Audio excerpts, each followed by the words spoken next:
मनुष्यांना कुठं ना कुठं तरी स्वतःची श्रद्धा अर्पण करून भक्ती करण्याचा स्वभाव असतो.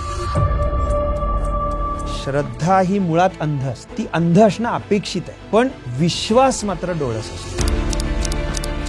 तुकाराम महाराजांनी अगदी सुखाचं सोपं सांगून ठेवलेलं आहे. ते म्हणतात की विष्णुमय जग वैष्णवांचा धर्म, भेदाभेद भ्रम अमंगल. प्रत्येक गल्लीत एक बाबा, शेजारच्या गल्लीत एक बुवा, एक बाई आणि एक आश्रम सापडेला. आणि खेड्यापासून शहरापर्यंत प्रत्येकाला फसवण्याचे मार्ग वेगवेगळे आहेत.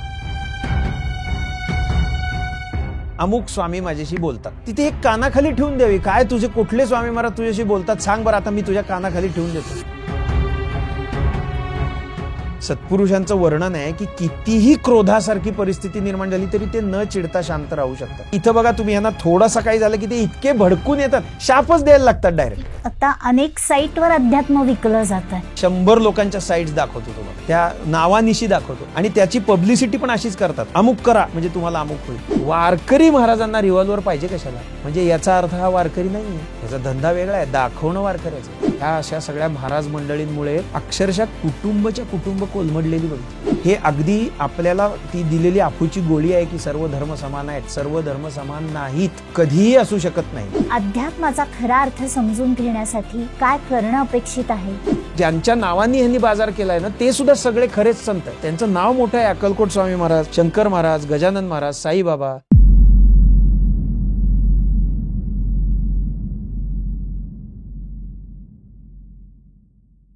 नमस्कार मंडळी, वैचारिक किडाच्या वैचारिक गप्पांमध्ये आपलं मनापासून स्वागत.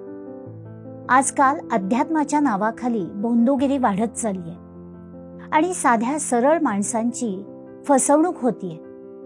अध्यात्म आणि अध्यात्माच्या नावाखाली होणारी भोंदूगिरी याच विषयावर गप्पा मारण्यासाठी आपल्या सोबत आहेत श्रीयुत रोहन उपळेकर. नमस्कार सर. नमस्कार. वैचारिक गप्पांमध्ये आपलं मनापासून स्वागत.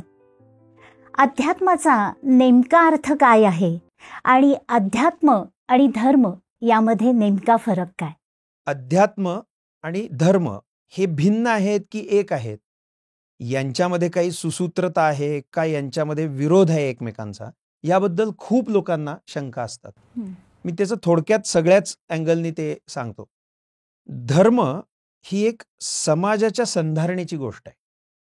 म्हणजे समाज जो आहे, 10 व्यक्ती एकत्र राहताना काहीतरी नियम असला पाहिजे. 10 जणांनी जर 10 प्रकारे वागायचं ठरवलं तर एकत्र राहणं शक्य होणार नाही. ह्या एकाच भूमिकेने जे नियम आले त्यांना धर्म म्हणतात. तो धर्म हा एक, ज्याला त्याचे अंग खूप सांगितलेली आहेत बरं, म्हणजे धर्माची लक्षणं पण खूप सांगितलेली आहेत शास्त्रांनी, पण मी बेसिक अगदी सामान्य माणसाला समजेल एवढंच त्यातलं सांगतो. समाजाची संधारणा व्हावी आणि त्याचा उत्कर्ष व्हावा, या गोष्टीसाठी जे घातलेले नियम आहेत त्यांना धर्म म्हणतात. त्याची व्याख्या करताना 2 भागात केली जाते. म्हणजे धर्म 2 प्रकार किंवा 2 कामं करतो. काय करतो तर तो अभ्युदय आणि निःश्रेयस असं त्याची हे केलं. ह्या 2 गोष्टी धर्म करतो.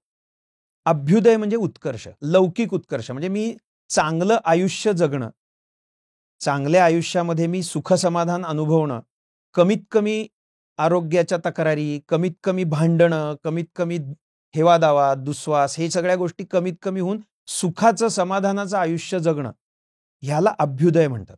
आता हा व्यक्तिसापेक्ष असू शकतो, असू शकतो म्हणण्यापेक्षा प्रत्येकाच्या सुखाची कल्पना वेगळी असते. मनुष्य प्राणी आणि इतर प्राणी यांच्यामध्ये एक विचारांचा फार मोठा फरक आहे आणि हाच त्या धर्माचा पाया पण आहे. प्राणी त्यांच्या 4 गोष्टींपुरतेच विचार करू शकतात. खाणं पिणं, त्यांचे साथीदार आणि त्यांची पिल्लं, या बाबतीचाच फक्त ते विचार करू शकतात आणि संरक्षण. त्यांना त्याच्यापेक्षा वेगळी हे नाही. म्हणून शास्त्र पण सांगतं आहार निद्रा भयमैथुनंच असं सांगितलंय. या 4च गोष्टी प्राण्यांना आहेत. याच्या पलीकडे जाऊन एक बुद्धी नावाचा भाग मनुष्याला जास्त दिलेला आहे. तो तिथे खूप महत्वाचा भाग आहे. त्या बुद्धीचा वापर करून त्यांनी सगळ्यांचा अभ्युदय होणं, सगळ्यांचा उत्कर्ष होणं हे धर्माचं मुख्य बीज आहे. आणि त्याच्या पुढे जाऊन ते निःश्रेयस मानतात.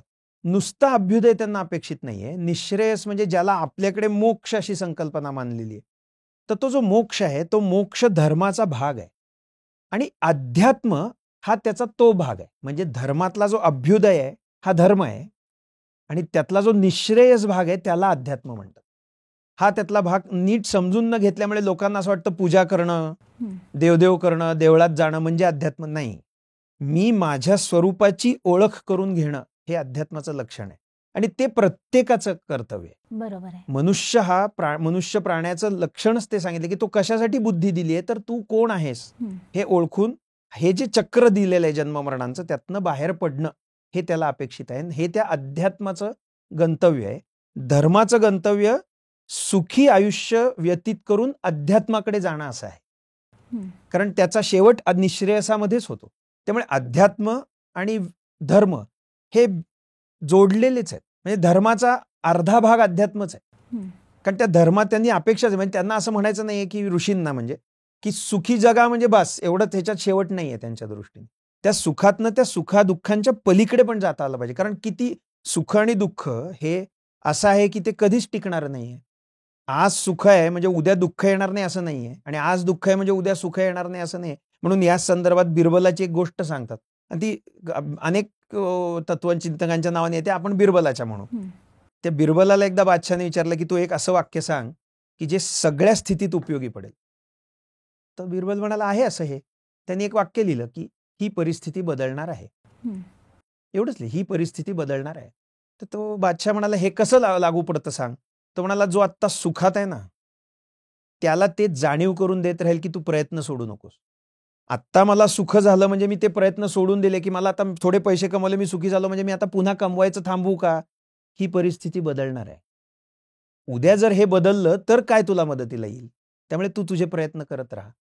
आणि त्याच वेळी जो दुःखी आहे त्याला ह्यातनं दिलासा आहे की अरे हेच काय तुझ्या मरेपर्यंत टिकणार नाहीये, हे बदलणार आहे. बरोबर आहे. ह्यातनंही तू बाहेर पडणार आहेस. हे जे त्यांनी जे सांगितलेलं आहे ना ते त्या धर्माच्या अँगलचा विषय येतो. म्हणजे धर्म हे सांगतो की ह्यातनं तुला पुढं पण जायचंय. हे सुखच धरून बसायचं नाही किंवा हे दुःखच धरून बसायचं नाही. एक आपल्या भाषेत सांगायचं झालं तर धर्मानी ना सदैव पॉझिटिव्हिटीच दिलेली आहे. कधीही धर्म निगेटिव्हिटी देत नाही. वैदिक धर्माचं सांगतोय मी. आता त्याचे आपण जे पुढे धर्म घातले त्याच्यातनं अनेक गोष्टी निर्माण होतात, ते आपण केलेले आहेत, त्यांच्या नाही आहेत त्यामुळे. पण त्यातला जो पुढचा भाग आहे अध्यात्माचा तो तुम्हाला त्या सगळ्यापासून डिटॅच करून सुखाच्या आत्यंतिक सुखाकडे जातो. वेदांनी जे अध्यात्माचं लक्षण सांगितले त्याला समूळ दुःख निवृत्तीपूर्वक अखंड सुखप्राप्ती असं सांगितलेलं आहे. म्हणजे त्यांनी संपूर्णपणे दुःख नष्ट झालं पाहिजे, कसल्याही दुःखाचा लवलेश राहणार नाही असं अखंड सुख जे आहे ते मोक्षाचं लक्षण म्हणून सांगितलंय वेदांनी. तो आहे अध्यात्माचा भाग. त्यामुळे हे दोन वेगळे नाहीयेत, एकच आहे. पण आपण गल्लत करताना काय करतो, आपण जे बघत असतो तो धर्म नाही आहे. धर्म काय आहे आता हे अगदी आपल्या भाषेत सांगायचं झालं ना, तुकाराम महाराजांनी अगदी सुखाचं सोपं सांगून ठेवलेलं आहे. ते म्हणतात की विष्णुमय जग वैष्णवांचा धर्म भेदाभेद भ्रम अमंगळ प्रसिद्ध अभंग आहे. त्यात ते सगळं त्यांनी धर्म त्यांना जो अपेक्षित आहे संतांना तो सांगून ठेवलेला आहे. किंवा पुण्य परोपकार पापते परपीडा आणिक नाही जोडा दुजायासी असं सांगितलं, किंवा जे का रंजले गांजल, हे सगळे तुकाराम महाराजांचे सुप्रसिद्ध अभंग आहेत. त्याच्यात ते म्हणतात दया करणे जे पुत्रांशी तेची दासा आणि दासी. म्हणजे तुझ्या मुलांशी जसा वागशील तसाच तुझ्या घरच्या नोकरांची पण तू वाग. हे त्या धर्माचं मुख्य लक्षण आहे. अहो ह्यालाच माणुसकी म्हणतात. साधी गोष्ट आहे. आम्ही आज विसरलेलो तीच आहे. आम्ही माणूस म्हणून विसरलो आणि सर्व प्रकारच्या वेगवेगळ्या प्राण्यांसारखं वर्तन करायला लागलेलो आहोत. म्हणजे ती आमची इव्होल्युशन आहे का काय, मागच्या दिशेने रिट्रोग्रेसिव्ह इव्होल्युशन चाललंय आमचं ते. पण हे धर्म सांगत नाही. धर्म भेद सांगत नाही. बरोबर आहे. पण तो आम्ही समजून घेत नाही, हा तिचा प्रश्न. आणि अध्यात्म तेच सांगतं की अरे हे नाही, ह्याच्याही पुढे जायचंय. ते दुःख सुख याच्या पलीकडे निघून जायचं तर तो खरा.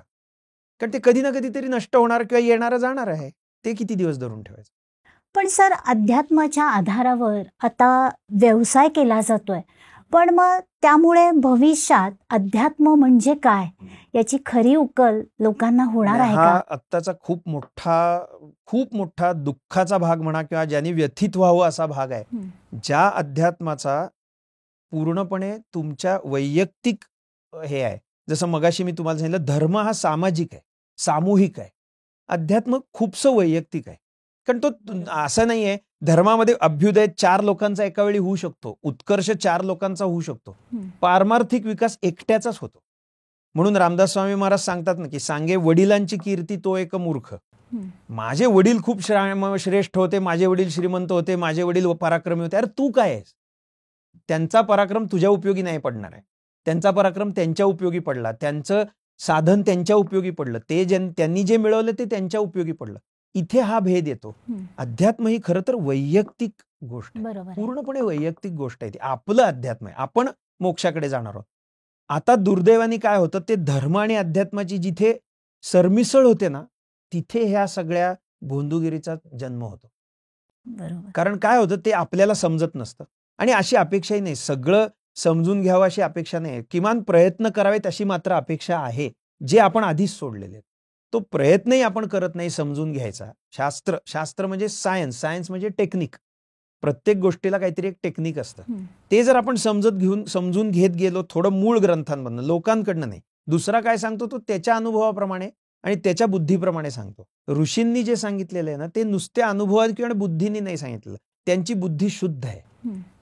हे जे वेद ज्यांच्या मार्फत आपल्यापर्यंत आले किंवा हे जे शास्त्र ज्यांच्या मार्फत आलं, ते ऋषी शुद्ध बुद्धीचे होते. बरोबर आहे. त्यांची बुद्धी पापपुण्यांनी किंवा वासनांनी मलिन झालेली नव्हती. त्याच्या पलीकडे ते साधन करून शुद्ध झालेले होते. त्यामुळे त्यांच्या वृत्तीत जे निर्माण झालं किंवा त्यांनी जे सांगितलं ते एकदम चोख सांगितलं. तुकाराम महाराजांसारखे महात्मे, ज्ञानेश्वर महाराजांसारखे महात्मे एकदम चोख सांगतात. म्हणजे त्याच्यात कसल्याही प्रकारचा किंतु परंतु अंतःकरणात येणारच नाही अशी परिस्थिती ते सांगतात, असं ज्ञान सांगतात. हे आपण ते समजून घेत नाही. आपण कुणाचं तरी त्याच्यावरचं मत समजून घेतो. हे प्रॉब्लेमॅटिक आहे. ते त्याचं असतं ना. आणि म्हणून आपल्या धर्माला ना, म्हणजे वैदिक धर्माला ऋषी प्रणीत म्हणतात. हा खूप महत्वाचा भाग आहे. ऋषी मुनींनी जे अनुभवून सांगितलं तो धर्माचा भाग आहे, म्हणजे अध्यात्माचा आणि धर्माचा पण. कारण तोही त्यांनी अनुभव घेतला होता. त्यांच्या ठिकाणी ती माणुसकी होती. प्रत्येक ठिकाणी बघाल तुम्ही, त्या ऋषींच्या प्रत्येक वागण्यामध्ये तो मुख्य मनुष्य धर्म होता, माणुसकी होती. करुणा हा त्या माणुसकीचा मेन भाग आहे. जसं आपल्याला आपल्या मुलाबाळांबद्दल प्रेम वाटेल तसंच सगळ्यांबद्दल वाटलं पाहिजे, हे त्यांनी वागून दाखवून केलेलं आहे. तर हे आपण ती माणुसकी जिथं सोडतो ना, तिथं हे सगळे प्रॉब्लेम्स होते ना, अभ्यास सोडतो. आता काय झालंय, आपण मूळ काहीच समजून घ्यायला जात नाही. आपल्याला ते म्हणजे शेळ्या जशा हाकल्या तशा हाकल्या जातात, ज्या दिशेने हाकलू त्या दिशेने जातात, तसं माणसांचं व्हायला लागलं. आणि दुर्दैवाने हे सगळे स्वतःला शिकले सवरलेले समजतात. हे दुर्दैव आहे. शिक्षणाचा भाग त्यांनी आपल्या वागण्यात आणला नाही तर किती प्रॉब्लेम्स होतात ते आज आपण बघतोय. बरं, हा धंदा कसा आहे माहिती आहे का तुम्हाला? बिनभांडवली धंदा आहे.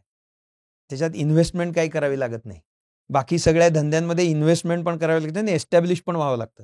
इथे एस्टॅब्लिश होणं फारच सोपं झालं, कारण आपण मूर्ख आहोत. कारण जे महाराज म्हणून म्हणा किंवा बुवा बाबा बाया म्हणून जे सध्या प्रचलित आहेत ना, ते पण 99% खोटे.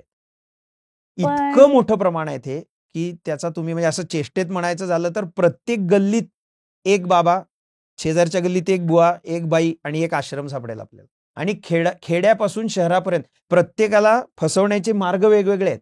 खेड्यात फसवलं ज्या पद्धतीने जातं त्या पद्धतीने शहरात फसवलं जात नाही, पण फसवलं जातं. पण या सगळ्यामध्ये श्रद्धाळू भाविक लोकांचा छळ होतोय असं वाटतंय का? अर्थात होतोय. त्यांचाच छळ होणार ना, कारण ते भाबडे आहेत. भाबडे याचा अर्थ काय की पटकन कुठेतरी श्रद्धा ठेवणार आहे. आता एक लक्षात घ्या, श्रद्धा आम्हाला ठेवायला सांगावी लागत नाही. आमची कुठं ना कुठेतरी प्रत्येकाची श्रद्धा असते.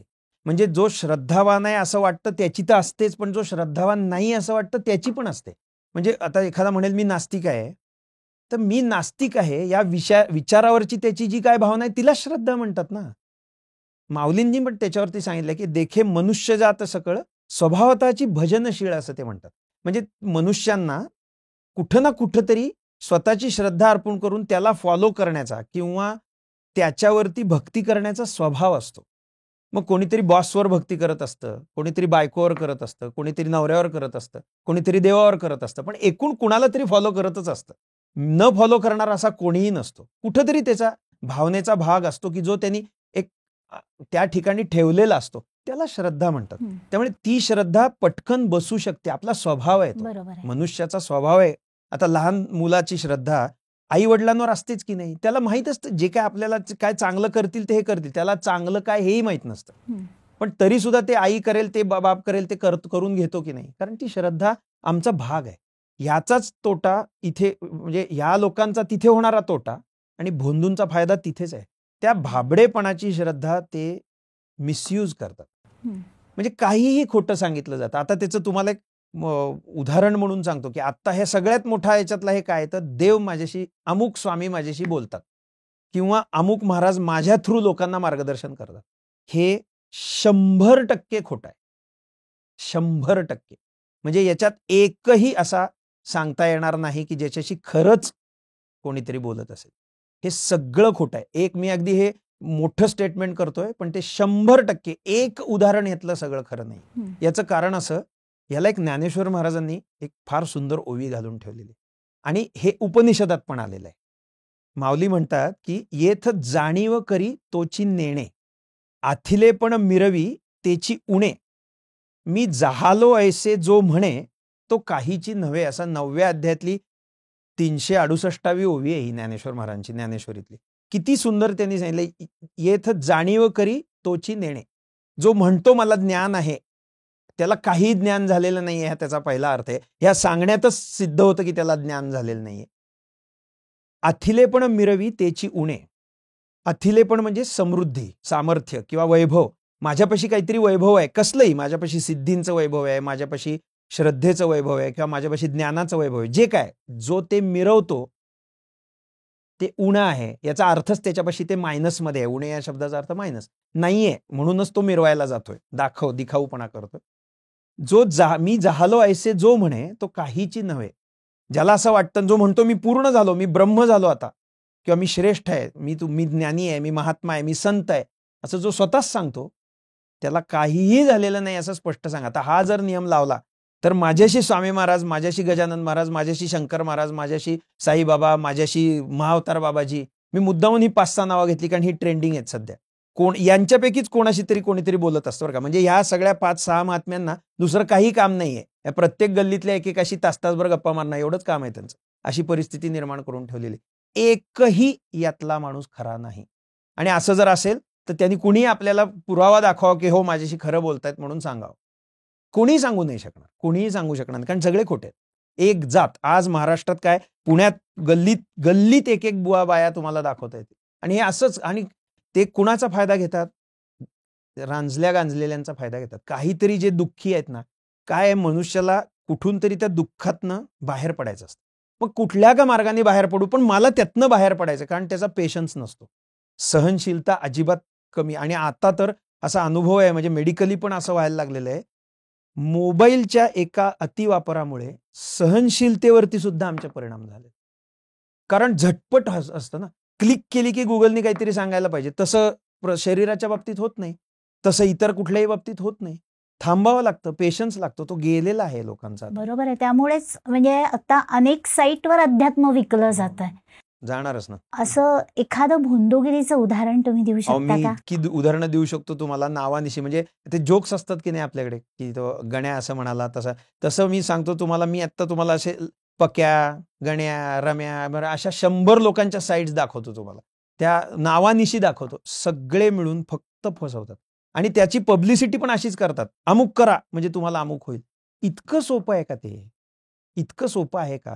किंवा त्याच्यातनं अजून काहीतरी नवीन, आमची दीक्षा घ्या मग तुम्हाला हे मिळेल, मग तुम्ही आमच्या इथपर्यंत मी बघितलंय की एका महाराजांनी असं स्टेटमेंट केलं होतं की माझा साधनेने ब्लड ग्रुप बदलला, माझ्या गुरूंचा आणि माझा ब्लड ग्रुप सारखा झाला, आणि ह्याच्यावर लोक विश्वास ठेवतात. परत श्रद्धा आणि अंधश्रद्धा येणारच ते. कारण काय, हे बघा, श्रद्धा ही मुळात अंध असते. ती अंध असणं अपेक्षित आहे.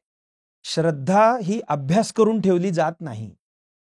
त्या शब्दाचाच, म्हणजे अंधश्रद्धा हा पिवळा पितांबर, मुलींची कन्याशाळा, साधा कॉमन सेन्स, हे जसे शब्द आहेत ना, तसा अंधश्रद्धा हा शब्द आहे. श्रद्धा अंधच असते, तिचा काही, आणि ती अंध असणं अपेक्षित आहे. श्रद्धा या शब्दातच तो अनुस्यूत आहे अर्थ. आपण आता एखाद्या लहान, तुम्ही कधी बघितलं असेल, मुलाला बाप असा उचलून वरती फेकत असतो, त्याला माहित असतं ना की आपल्याला हा धरणार आहे म्हणून. परत त्याची ही जी श्रद्धा, अंधश्रद्धा, त्याला पहिल्यांदा फेकलं तरी ते थोडंसं रडेल, पुढच्या वेळेला त्याला फेकलं तर हसायला येतं. खरंय. कारण त्याला आता एखाद्या वेळी त्याने हात काढून घेतला तर, पण तसं होत नाही ना. ही अंधश्रद्धाच आहे त्याची, पण ती अंध अपेक्षित आहे ना तिथे. ते सुखात हसतं ना वरती गेल्यानंतर, त्यामुळे आम्हाला परत फेक म्हणतं. मी तर असा 1-2 व्हिडिओ बघितले की ज्याच्यात मुलांसारखं कुत्री मांजरी सुद्धा करून घेतात. त्यांना पण आवडतं ते, कारण ती अंधश्रद्धा आहे. ती अंधच अपेक्षित आहे आपल्याला. पण विश्वास मात्र डोळस असतो. अनुभवानी जो येतो ना त्याला विश्वास म्हणतात आणि तो डोळस असला पाहिजे. इथे प्रॉब्लेम तो येतो. हे जे कोणतरी असं सांगतो ना की मी तुला अमुक देईन, मी आणि त्याच्यात त्याला ते बुवाबाया नुसत्या कारणीभूत नाही आहेत, आम्ही पण आहोत. कारण आम्हाला ना सगळं झटपट पाहिजे. मी कष्ट न करता जेवढं मला मिळेल तेवढं मला पाहिजे असतं. ह्या एका माणसांच्या, भाबड्या माणसांच्या पण ह्या एका वृत्तीमुळे हे धंदे चाललेले. बरोबर. कारण ते तुम्ही त्यांना संधी देता ना. मग तो म्हणतो तू असं कर, 11 गुरुवार माझ्याकडे ये, मग तुझं हे काम होईल. आता असे 11 गुरुवार करणारे किमान 100 जण असतील तर त्यातल्या एकाच कावळा बसायला आणि फांदी तुटायला काम झालेलं असतं. त्यामुळे प्रत्यक्षात 99 लोकांचं झालेलं नसतं. पण मग तो काय करतो, ह्या गल्लीतनं सोडून पलीकडच्या गल्लीतला आश्रम पकडतो. कारण प्रत्येक गल्लीत आश्रम असतो एक. त्या पलीकडच्या गल्लीतल्या महाराजांकडे तो जातो. थोडे दिवस इकडे 11 गुरुवार, थोडे दिवस तिकडे 11 गुरुवार. या सगळ्या प्रकारात फक्त त्याच्या श्रद्धेशीच खेळ होतो. त्याचा फायदा त्याच्यातनं काहीच होत नाही. आणि याच्या अगदी उलट आपल्या संतांनी सांगून ठेवले. त्यांचं म्हणणं असं नकाच करू, कुणाच्याही मागे जायची गरजच नाहीये. कारण आता हे जे काय फसवेगिरी साईट्स मी तुम्हाला सांगतो, आता उदाहरण म्हणून तुम्हाला सांगतो, शास्त्र असं आहे की दीक्षा ही गुरूंकडनं व्हायला पाहिजे परमार्थाची. परमार्थाच्या ह्याच्यात गुरूंची आवश्यकता आहेच. बिना गुरूंची परमार्थ होऊ शकत नाही. बिना गुरूंचं काहीच होऊ शकत नाही. मला सांगा, एखादी बाई स्वयंपाक शिकते, कोणीतरी आई, आजी, मावशी, काकू कोणीतरी शिकवतं ना, का ती अशी गॅस समोर उभी राहते आणि तिला सगळे पदार्थ करायला यायला लागतात? नाही होत. शिकवावंच लागतं प्रत्येक गोष्ट. मग हे तर अध्यात्म आहे, हे पण शिकवावं लागणारच ना. आता युट्यूब शिकवतं म्हणून हरकत नाही, ते शिकता येतं. पण मी त्याच्यावर तुम्हाला एक जोक सांगतो कसं होतो. ते आपलं एक जुनं पुस्तक आहे पदार्थांचं. त्याच्यात असं लिहिलेलं होतं की थालपीठ झालं की ते तव्याच्या बुडाला लावावं आणि गॅसवरती ठेवावं. आता ही नवीन लग्न झालेली मुलगी होती. नवरा ऑफिसमधनं येणार, तर आज आपण थालपीठ करूया म्हणून तिने रुचिरा काढलं. ओगलेबाई काय म्हणतात ते सगळं बघितलं. ओगलेबाईंनी सांगितलं होतं थालपीठ बुडाला लावा आणि ठेवा. मग तिने तवा उलटा केला, त्याला थालपीठ लावलं आणि ते गॅसवर ठेवलं. गुरुची आवश्यकता आहे की नाही? नुसतं पुस्तक समोर असून किंवा नुसतं युट्यूब असून चालेल का? कशात काय घालायचं ते पण थोडा अनुभवाने किंवा चुकून तरी शिकलं पाहिजे. तसं ते अध्यात्मात आवश्यकता आहेच. पण तिथे काय होतं, त्या दीक्षेच्या नावाखाली, आता तुम्ही साईट्सचा उल्लेख केलात म्हणून मी तुम्हाला गंमत म्हणून सांगतो, सहज शक्तिपात दीक्षा किंवा असं दीक्षा म्हणून सर्च करा, तुम्हाला एक 5-50 साईट्स येतील. त्याच्यावरती तुम्ही एखादा फॉर्म भरायला असतो, तो फॉर्म भरा. तो फॉर्म भरला ना, मी करून बघितलंय बरं का म्हणून सांगतो तुम्हाला. तो फॉर्म भरला की लगेच दीक्षेची तारीख येते.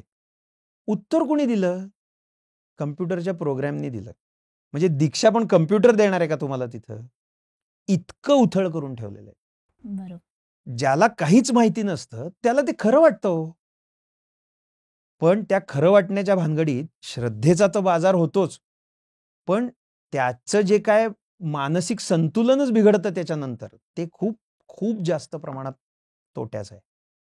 खूप रिस्की आहे म्हणजे खूप थोडक्यात हे. कारण काय झालंय, खरं आम्हाला जोपर्यंत कळत नाही, काहीही म्हणजे तुम्हाला सांगतो अध्यात्म, बरं ह्यातलं काहीही नोंदलेलं नाहीये का? सगळं नोंदलेलं. सगळ्या गोष्टी सत्पुरुषांनी आपल्या अनुभवाच्या रूपाने, अभंगांच्या, वाङ्मयाच्या रूपाने लिहून ठेवलेल्या आहेत. त्यांनी अनुभव लिहून ठेवलाय. अध्यात्म ही अनुभवण्याची गोष्ट आहे. तिथे अनुभव प्रधान आहे, कल्पना नाही किंवा बडबड पण नाही. धर्म आणि अध्यात्मात काय झालंय, आता फक्त बडबड बघायला मिळेल तुम्हाला. बडबड ह्याचा अर्थ अध्यात्म नाही. तो जो सांगितलाय अनुभव तिथे, तो मला पण आला पाहिजे. योगशास्त्र जे अनुभव सांगतं ते अनुभव मी त्याप्रमाणे साधन केलं तर मला पण येतात. ते येणं यालाच खरं अध्यात्म म्हणतात. तो अनुभव मी घेतला पाहिजे. अनुभवातनं हे सगळं सुरू झालेलं आहे. पण तसं होत नाही. आता फसवलंही खूप जातं. आणि आता मी मगाशी तुम्हाला दीक्षेचंच हे सांगितलं ना, अक्षरशः तुम्हाला एक शेकडो साईट्स अशा सापडतील की ज्याच्यावरती तुम्हाला दीक्षा दिली जाते, कसली तरी माळ विकली जाते आणि याच्या सगळ्याच्या लगेच सुरू होतं ते म्हणजे पैसा. कारण वेळ जात नाही म्हणून साईट्स काढलेल्या नसतात, पैसे कमवण्यासाठीच काढलेले असतात. त्यातनं लगेच काहीतरी सुरू होतं. मग दीक्षेचाच आता संदर्भ निघालाय म्हणून सांगतो. मी एका साईटवरती पाहिलेली माहिती आहे, म्हणजे नाव घेत नाही मी त्यांचं, नोंद हे आहेत. त्या माताजींकडनं जर तुम्हाला विमानात दीक्षा हवी असेल तर $50,000 भरावे लागतात. ती जर त्यांच्या आश्रमात दीक्षा हवी असेल तर $5,000 मध्ये होते. आणि हे लोक करतात. करतात म्हणजे हे इतकं फसवलं जातं हे आपल्याला दिसतं आहे, तरी तरी सामान्य पण त्यांना लोक बळी पडतात. बळी पडतात. पण खरं म्हणजे अध्यात्म म्हणजे काय हे समजून घेण्यासाठी एक साध्या माणसांनी काय करायला हवं असं अपेक्षित आहे? त्याच्यासाठी थोडा अभ्यासच अपेक्षित आहे आपल्याला. काही नाही असं नाही. आता साधं आपलं मराठी लोकांचं इतकं मोठं भाग्य आहे, मी तुम्हाला सांगतो. जेवढे सत्पुरुष मराठी प्रांतात झाले, तेवढे क्वचितच इतर कुठल्या प्रांतात झाले असतील. इतके चोख बोलणारे, म्हणजे ज्यांनी आपला रोकडा अनुभव सांगितला, असे ज्ञानेश्वर महाराज, तुकाराम महाराज, एकनाथ महाराज, रामदास स्वामी महाराज, ह्या तर जुन्या काळापासून आजपर्यंत इतके मोठे अधिकारी महात्मे होऊन गेले आपल्या प्रांतात. आणि सुदैव असं आहे की त्यांनी आपल्या भाषेत फार मोठी ग्रंथरचना केलेली आहे. खरं हे आपलं खूप मोठं भाग्य आहे. खूप मोठं भाग्य आहे की तशी ग्रंथरचना अवेलेबल आहे. पण आम्ही ते उघडूनच वाचत नाही. आता साधं उदाहरण सांगतो तुम्हाला. लोक काय म्हणतात, ज्ञानेश्वरी कधी वाचायची? पार दात पडायला लागल्यानंतर म्हातारपणी वाचायची. माऊलींनी कितव्या वर्षी ज्ञानेश्वरी लिहिली? 16व्या वर्षी. मग ती 1685 ला वाचायची का आम्ही? त्यांनी जर 16व्या वर्षी लिहिली तर आम्ही 16व्या वर्षी वाचणं अपेक्षित आहे म्हणूनच लिहिली ना. जर ते 16व्या वर्षी ते ज्ञान सांगू शकत होते, तर 16व्या वर्षी ते ज्ञान आत्मसात करता येण्याची कॅपॅसिटी आहे हे ह्याच्यात सिद्ध नाही का होत? आम्ही ते बघतच नाही. आणि म्हणून हे जास्त, मला कितीतरी वेळेला असा प्रश्न पडतो की अरे, आम्ही बाजारात गेलो किंवा एखादा कपडा घ्यायला गेलो तर आम्ही किती वेळा त्याची चिकित्सा करतो. मग त्याचा पोतच चांगला आहे का, त्याचा कॉटनच चांगला आहे का, त्याचं सिल्कच चांगलं आहे का, इतक्या वेळा बघतो. साधी कोथिंबीर भाजी बिजी घ्यायची झाली तर आम्ही किती वेळा ती गोष्ट तपासून बघतो. पण इथे का विश्वास ठेवतो? आता ही आमची चूक नाहीये का? खूप मोठी चूक. आपलीच चूक आहे ही. आपणच तो विश्वास ठेवला आणि आपण त्यांना संधी दिली आहे. त्याला भोंदूगिरी जिथे असं वाटेल ना, तिथे एक कानाखाली ठेवून द्यावी. काय तुझे कुठले स्वामी महाराज तुझ्याशी बोलतात सांग बरं, आता मी तुझ्या कानाखाली ठेवून देतो. काय तुझे स्वामी महाराज करतात बघू म्हणून सांगावं. अरे त्याच्यापाशी नाहीच कुठले स्वामी महाराज. कुठल्याही प्रकारचा देव म्हणजे भगवंतांची जे रूप आहेत हे येऊ शकत नाहीत. आणि कुठल्याही प्रकारचे संत कधीही कुणाच्याही अंगात संचार करू शकत नाहीत. नवरात्रीत जे अंगात येतं, देवीचे गण असतात. ह्या आयुर्वेदाच्या यांनी सुद्धा 18 प्रकारच्या गणांची नोंद केलेली. कोणकोणत्या प्रकारचे गण याचा अर्थ सेवक. ते पिशाच्च्या योनीतलेच असतात. आणि ह्याला मी सांगतोय असं नाही, याला जुने पण उदाहरणं आहेत. गुलाबराव महाराज, जे प्रज्ञाचक्षु सद्गुरू गुलाबराव महाराज म्हणून आपल्याकडे फार मोठं विभूतिमत्व होऊन गेलं, विदर्भातले होते ते. त्यांचा देहत्याग पुण्यातच झाला 1915 साली. ते 34 वर्षाचे होते फक्त, त्यांनी देह ठेवला तेव्हा. त्या 34 वर्षाच्या आयुष्यात त्यांनी 130 ग्रंथ लिहिलेले आहेत उपलब्ध. त्याच्यात त्यांचा एक फार मस्त असा प्रकरण आहे, म्हणजे पत्रांचं प्रकरण आहे. त्याचं नाव आहे बुवाबाजीचा दंभस्फोट.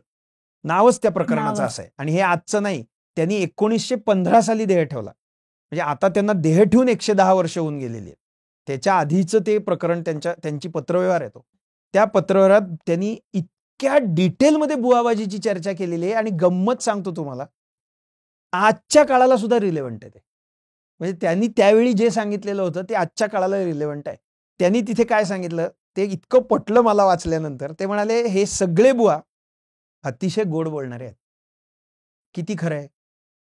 आज पण जेवढे बुवा आहेत किंवा जेवढ्या बाया आहेत या बाबतीत, हे बोलणारे ते बोलणारे, त्यांच्याशी स्वामी महाराज बोलतात, शंकर महाराज बोलतात, सगळे गोड बोले आहेत. ते अतिशय गोड बोलतात. त्याच्यावरनं माझा एक ज्योतिषी मित्र सांगायचा, गंमत म्हणून सांगतो. तो म्हणाला, तुला जर चांगला ज्योतिषी व्हायचा असेल तुला 2 वाक्य पाठ लागतात म्हणाल. म्हणलं कसली? तो म्हणाला, समोरचा आपल्याकडे पत्रिका वित्रिका घेऊन आला, म्हणजे आता चेष्टा चालली आहे, विनोदाने सांगत होता तो.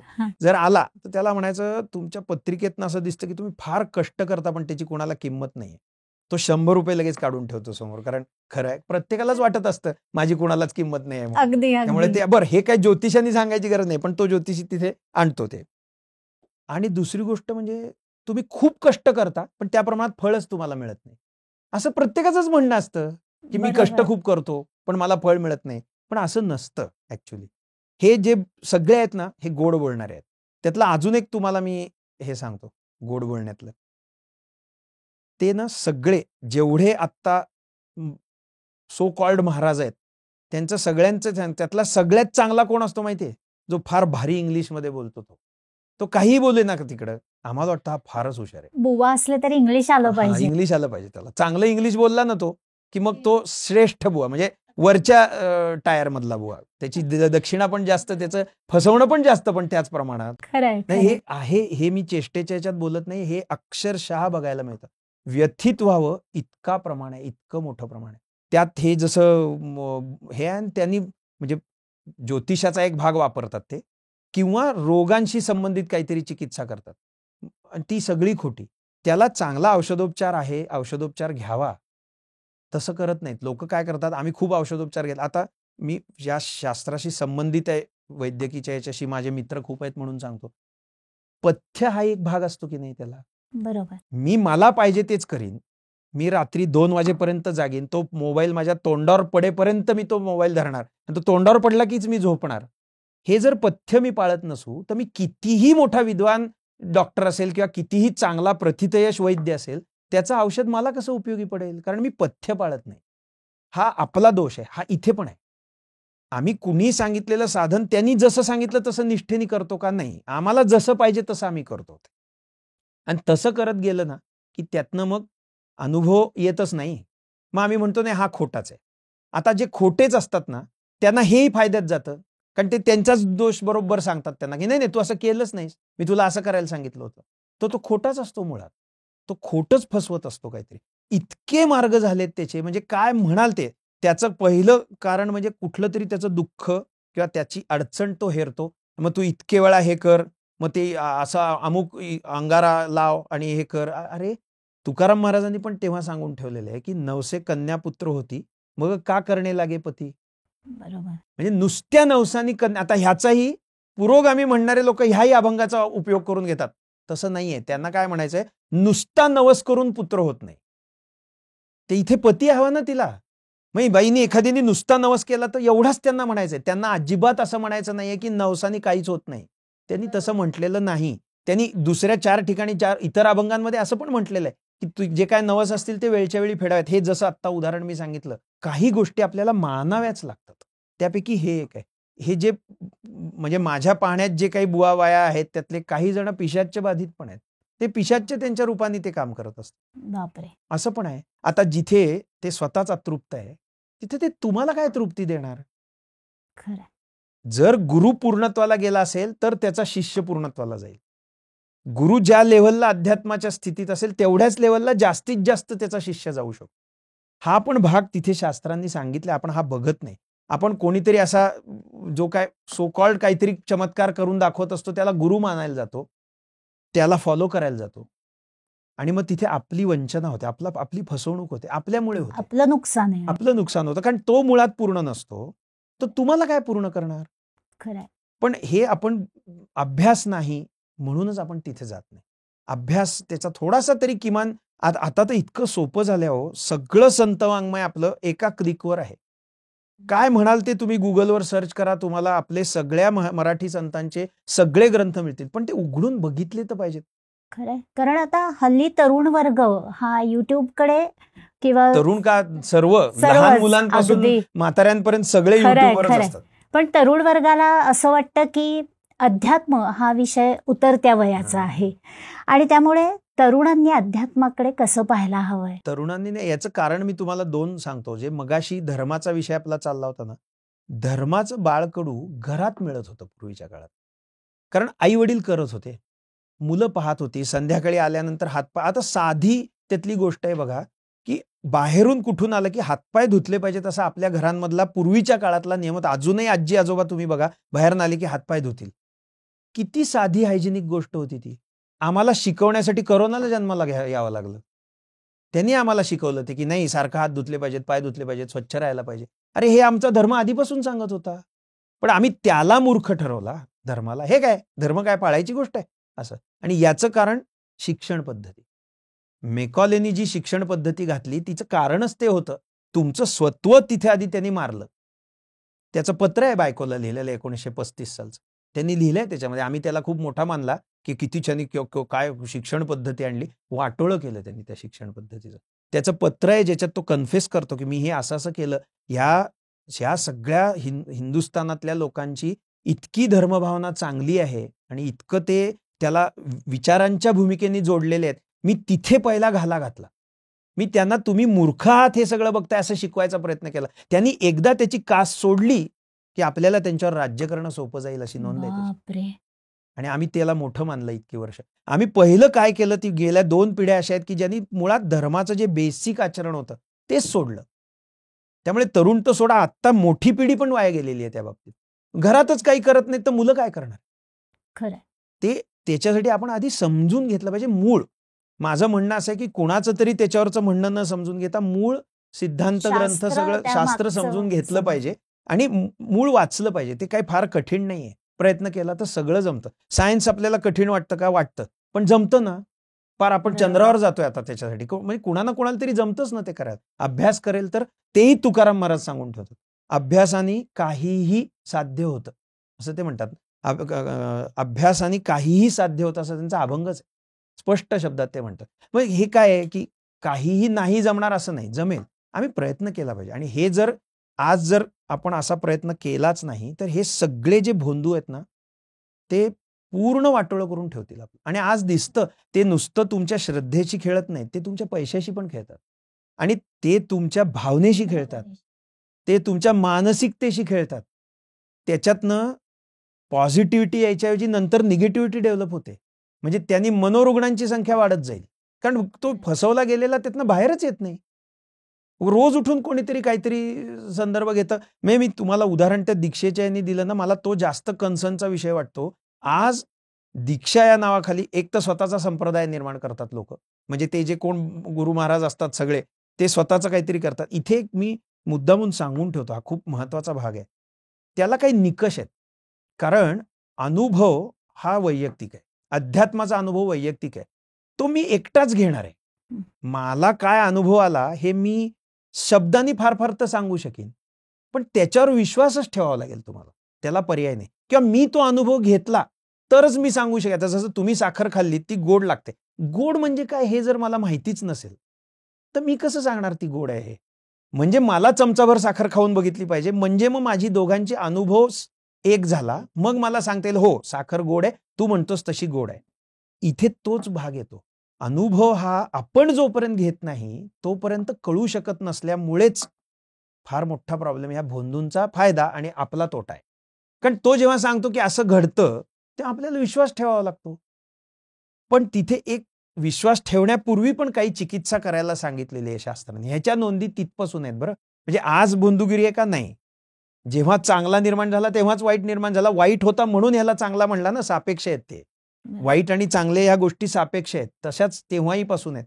त्याला शास्त्रांनी काही मार्ग दाखवून सांगून ठेवले, ते मी मुद्दामून इथं सांगण्याचा प्रयत्न करतो. कुठंतरी कुणाला तरी त्यातनं जिज्ञासा होईल. एक असा कोणी जो महाराज किंवा जो भोंदू असतो ना, आता तो भोंदू आहे का नाही हे ठरवण्याचे निकष सांगतोय मी. त्याला काहीतरी गुरुपरंपरा आहे का हे बघितलं पाहिजे. अध्यात्म हे गुरुपरंपरेशिवाय होऊ शकत नाही, कुठेही होऊ शकत नाही. स्वयंभू तिथे कोणीही नसतो. हे अगदी अगदी म्हणजे काळ्या दगडावरची रेग लक्षात ठेवायची. त्यामुळे एखादा जर म्हणत असेल की मला कोणी गुरु नाहीत, मी स्वयंभू आहे, मला डायरेक्ट भगवंतांनीच, दत्तप्रभूंनी किंवा भगवान श्रीकृष्णांनीच किंवा कुणी अजून कुठल्या तरी देवांनीच डायरेक्ट दर्शन देऊन साक्षात्कार झालाय, निसंशय तो खोटा आहे. निसंशय खोटा आहे. याला मी मगाशी ज्ञानेश्वर महाराजांची जी ओवी सांगितली ती प्रत्येक ठिकाणी लावायची. जो स्वतःच्या तोंडाने सांगतो की मला ज्ञान झालंय, त्याला ज्ञान झालेलं नाही असा त्याचा अर्थ आहे. त्यामुळे जर असं तो म्हणत असेल की मीच स्वयंभू आहे तर तो खोटा आहे. एक. दुसरा भाग म्हणजे तो शास्त्रांचे काहीतरी बेसिक गोष्टी तरी पाळतोय का हे बघितलं पाहिजे. त्याच्यासाठी आम्हाला थोडा अभ्यास लागेल, पण हे कळू तरी शकतं. अगदीच विचित्र काहीतरी सांगत असेल तर समजावं हा काहीतरी वेगळं सांगतो. आणि त्याला असे मार्ग आपल्याला सापडू शकतात. म्हणजे तो काहीतरी असा स्वतंत्र, माझी नवीन ध्यानाची अमुक पद्धत आहे किंवा नवीन साधनेची अमुक पद्धत आहे, कुठे याचा रेफरन्स आहे असं म्हणावं. कारण जगात सांगितलं ना मगाशी मी तुम्हाला, वेदांनी जे सांगितलं त्याच्यापेक्षा वेगळं एक कणभर सुद्धा कुठं नाही. त्यामुळे त्याचा काही ना काहीतरी रेफरन्स आहे. हा जर म्हणाला नाही हे मला ध्यानात सापडलंय तर समजावं हे फसवण्याचा धंदा आहे हा त्याचा. आणि त्या गुरुपरंपरेच्या याच्यात जर तो सांगू शकत नसेल, त्याचं आत्ता जे काय होतं ना, ते मी एक उदाहरण सांगतो तुम्हाला. सध्या सगळ्यात जास्त वापरलं जाणारं नाव आहे महाअवतार बाबाजींचं. क्रियायोगाचे जे सत्पुरुष होऊन गेले, महासिद्ध असे ते सत्पुरुष होते. त्या महाअवतार बाबाजींनी मला डायरेक्ट दीक्षा दिलेली सांगणारे 25 लोक मलाच माहिती आहेत. त्यांना काय काम नाही का दुसरं? तुम्हाला दीक्षा देत फिरण्यापेक्षा. आणि एवढी तुमची तयारी आहे का? शास्त्राने एक तुम्हाला उदाहरण सांगतो आता, तिसरा निकष, त्याच्यापाशी काहीतरी सद्गुण संपत्ती दिसली पाहिजे. गीतेमध्ये 26 सद्गुण संपत्ती 16व्या अध्यायात भगवंतांनी सांगितली. अर्जुनाच्या प्रश्नाचं उत्तर देताना त्यांनी 16 उत्तम गुण आणि 6 अज्ञान, अहंकार, क्रोध आदी हे 6 दुर्गुण, असे एकूण 26 आणि 6 32 गुण सांगितलेले आहेत. त्यातले 26 सद्गुण संपत्तीचे, 6 वाईट. त्या 26 गुणांचं वर्णन मिळू शकतं. गीता कुठेही अवेलेबल आहे, तिचा अर्थ अवेलेबल आहे, तिच्यावरच्या टीका अवेलेबल आहेत. त्यातला किती जास्त प्रमाणात गुण त्याच्या ठिकाणी दिसतात ते बघावं. सत्पुरुषांचं वर्णन आहे की कितीही क्रोधासारखी परिस्थिती निर्माण झाली तरी ते न चिडता शांत राहू शकतात. इतक्या सत्पुरुषांच्या चरित्रातले आपण हे की कितीही रागवायची परिस्थिती आली तरी ते शांत राहतात. एकनाथ महाराजांचं उदाहरण आहे. त्यांच्या अंगावरती जो यवन इतक्या वेळा थुंकला, ते तितक्या वेळा गोदावरीत जाऊन स्नान करून आले आणि त्याला जेव्हा वाईट वाटलं तेव्हा त्याला म्हणाले, अरे तू नको वाईट वाटून घेऊ, तुझ्या निमित्ताने मी इतक्या वेळा स्नान केलं गंगेचं.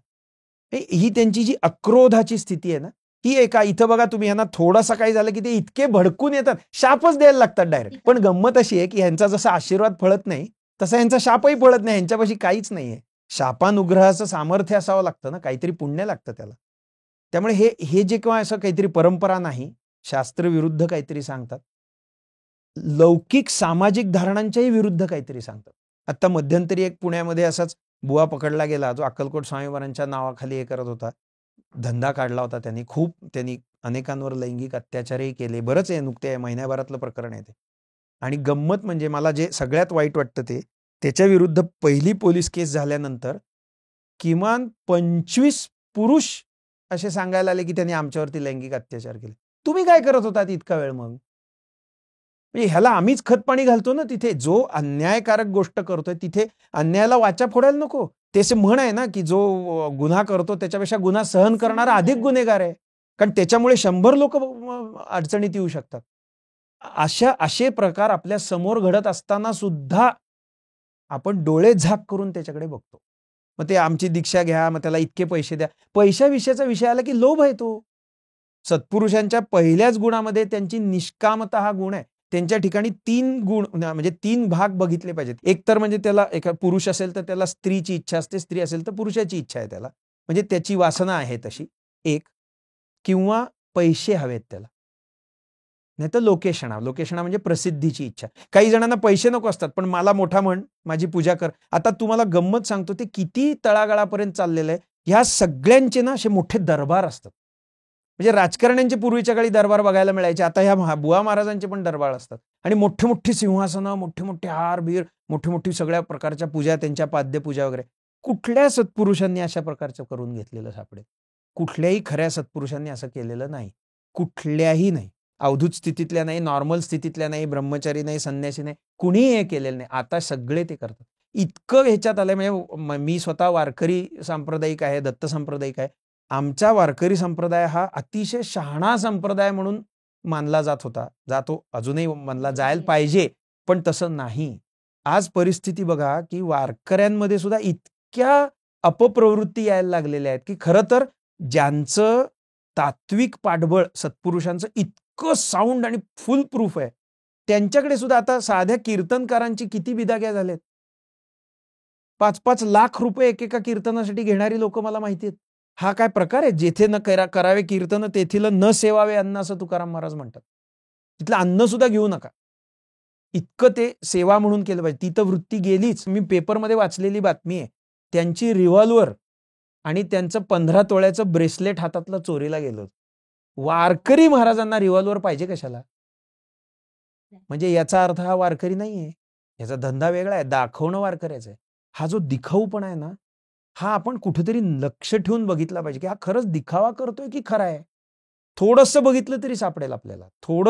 थोडी म्हणजे कॉमन सेन्स जागा ठेवून आपण बघितला ना, तर आपण ह्याच्यातनं सुटू. मग त्यांचे जे काही दीक्षांचे प्रकार सुरू झाले त्यातला जो सगळ्यात प्रॉब्लेमॅटिक प्रकार नावाखाली शक्तिपात दीक्षा हा प्रकार झालेला आहे सध्या. माझ्या पाहण्यात असे पुण्यातच मी तुम्हाला सांगतो किमान 60-70 महाराज दाखवू शकतो मी, आम्ही शक्तिपात दीक्षा देतो म्हणून सांगतो. इतकं ते प्रमाण वाढत चाललेलं आहे. काही त्याला अर्थ नाहीये. कुठंतरी आपण हे सगळं जाणीवपूर्वक अभ्यासाने बघितलं पाहिजे. नाही तर काय होणार आहे, आपला जसा तोटा होतो तसा आपल्याबरोबर 100 लोकांचा तोटा होणार आहे.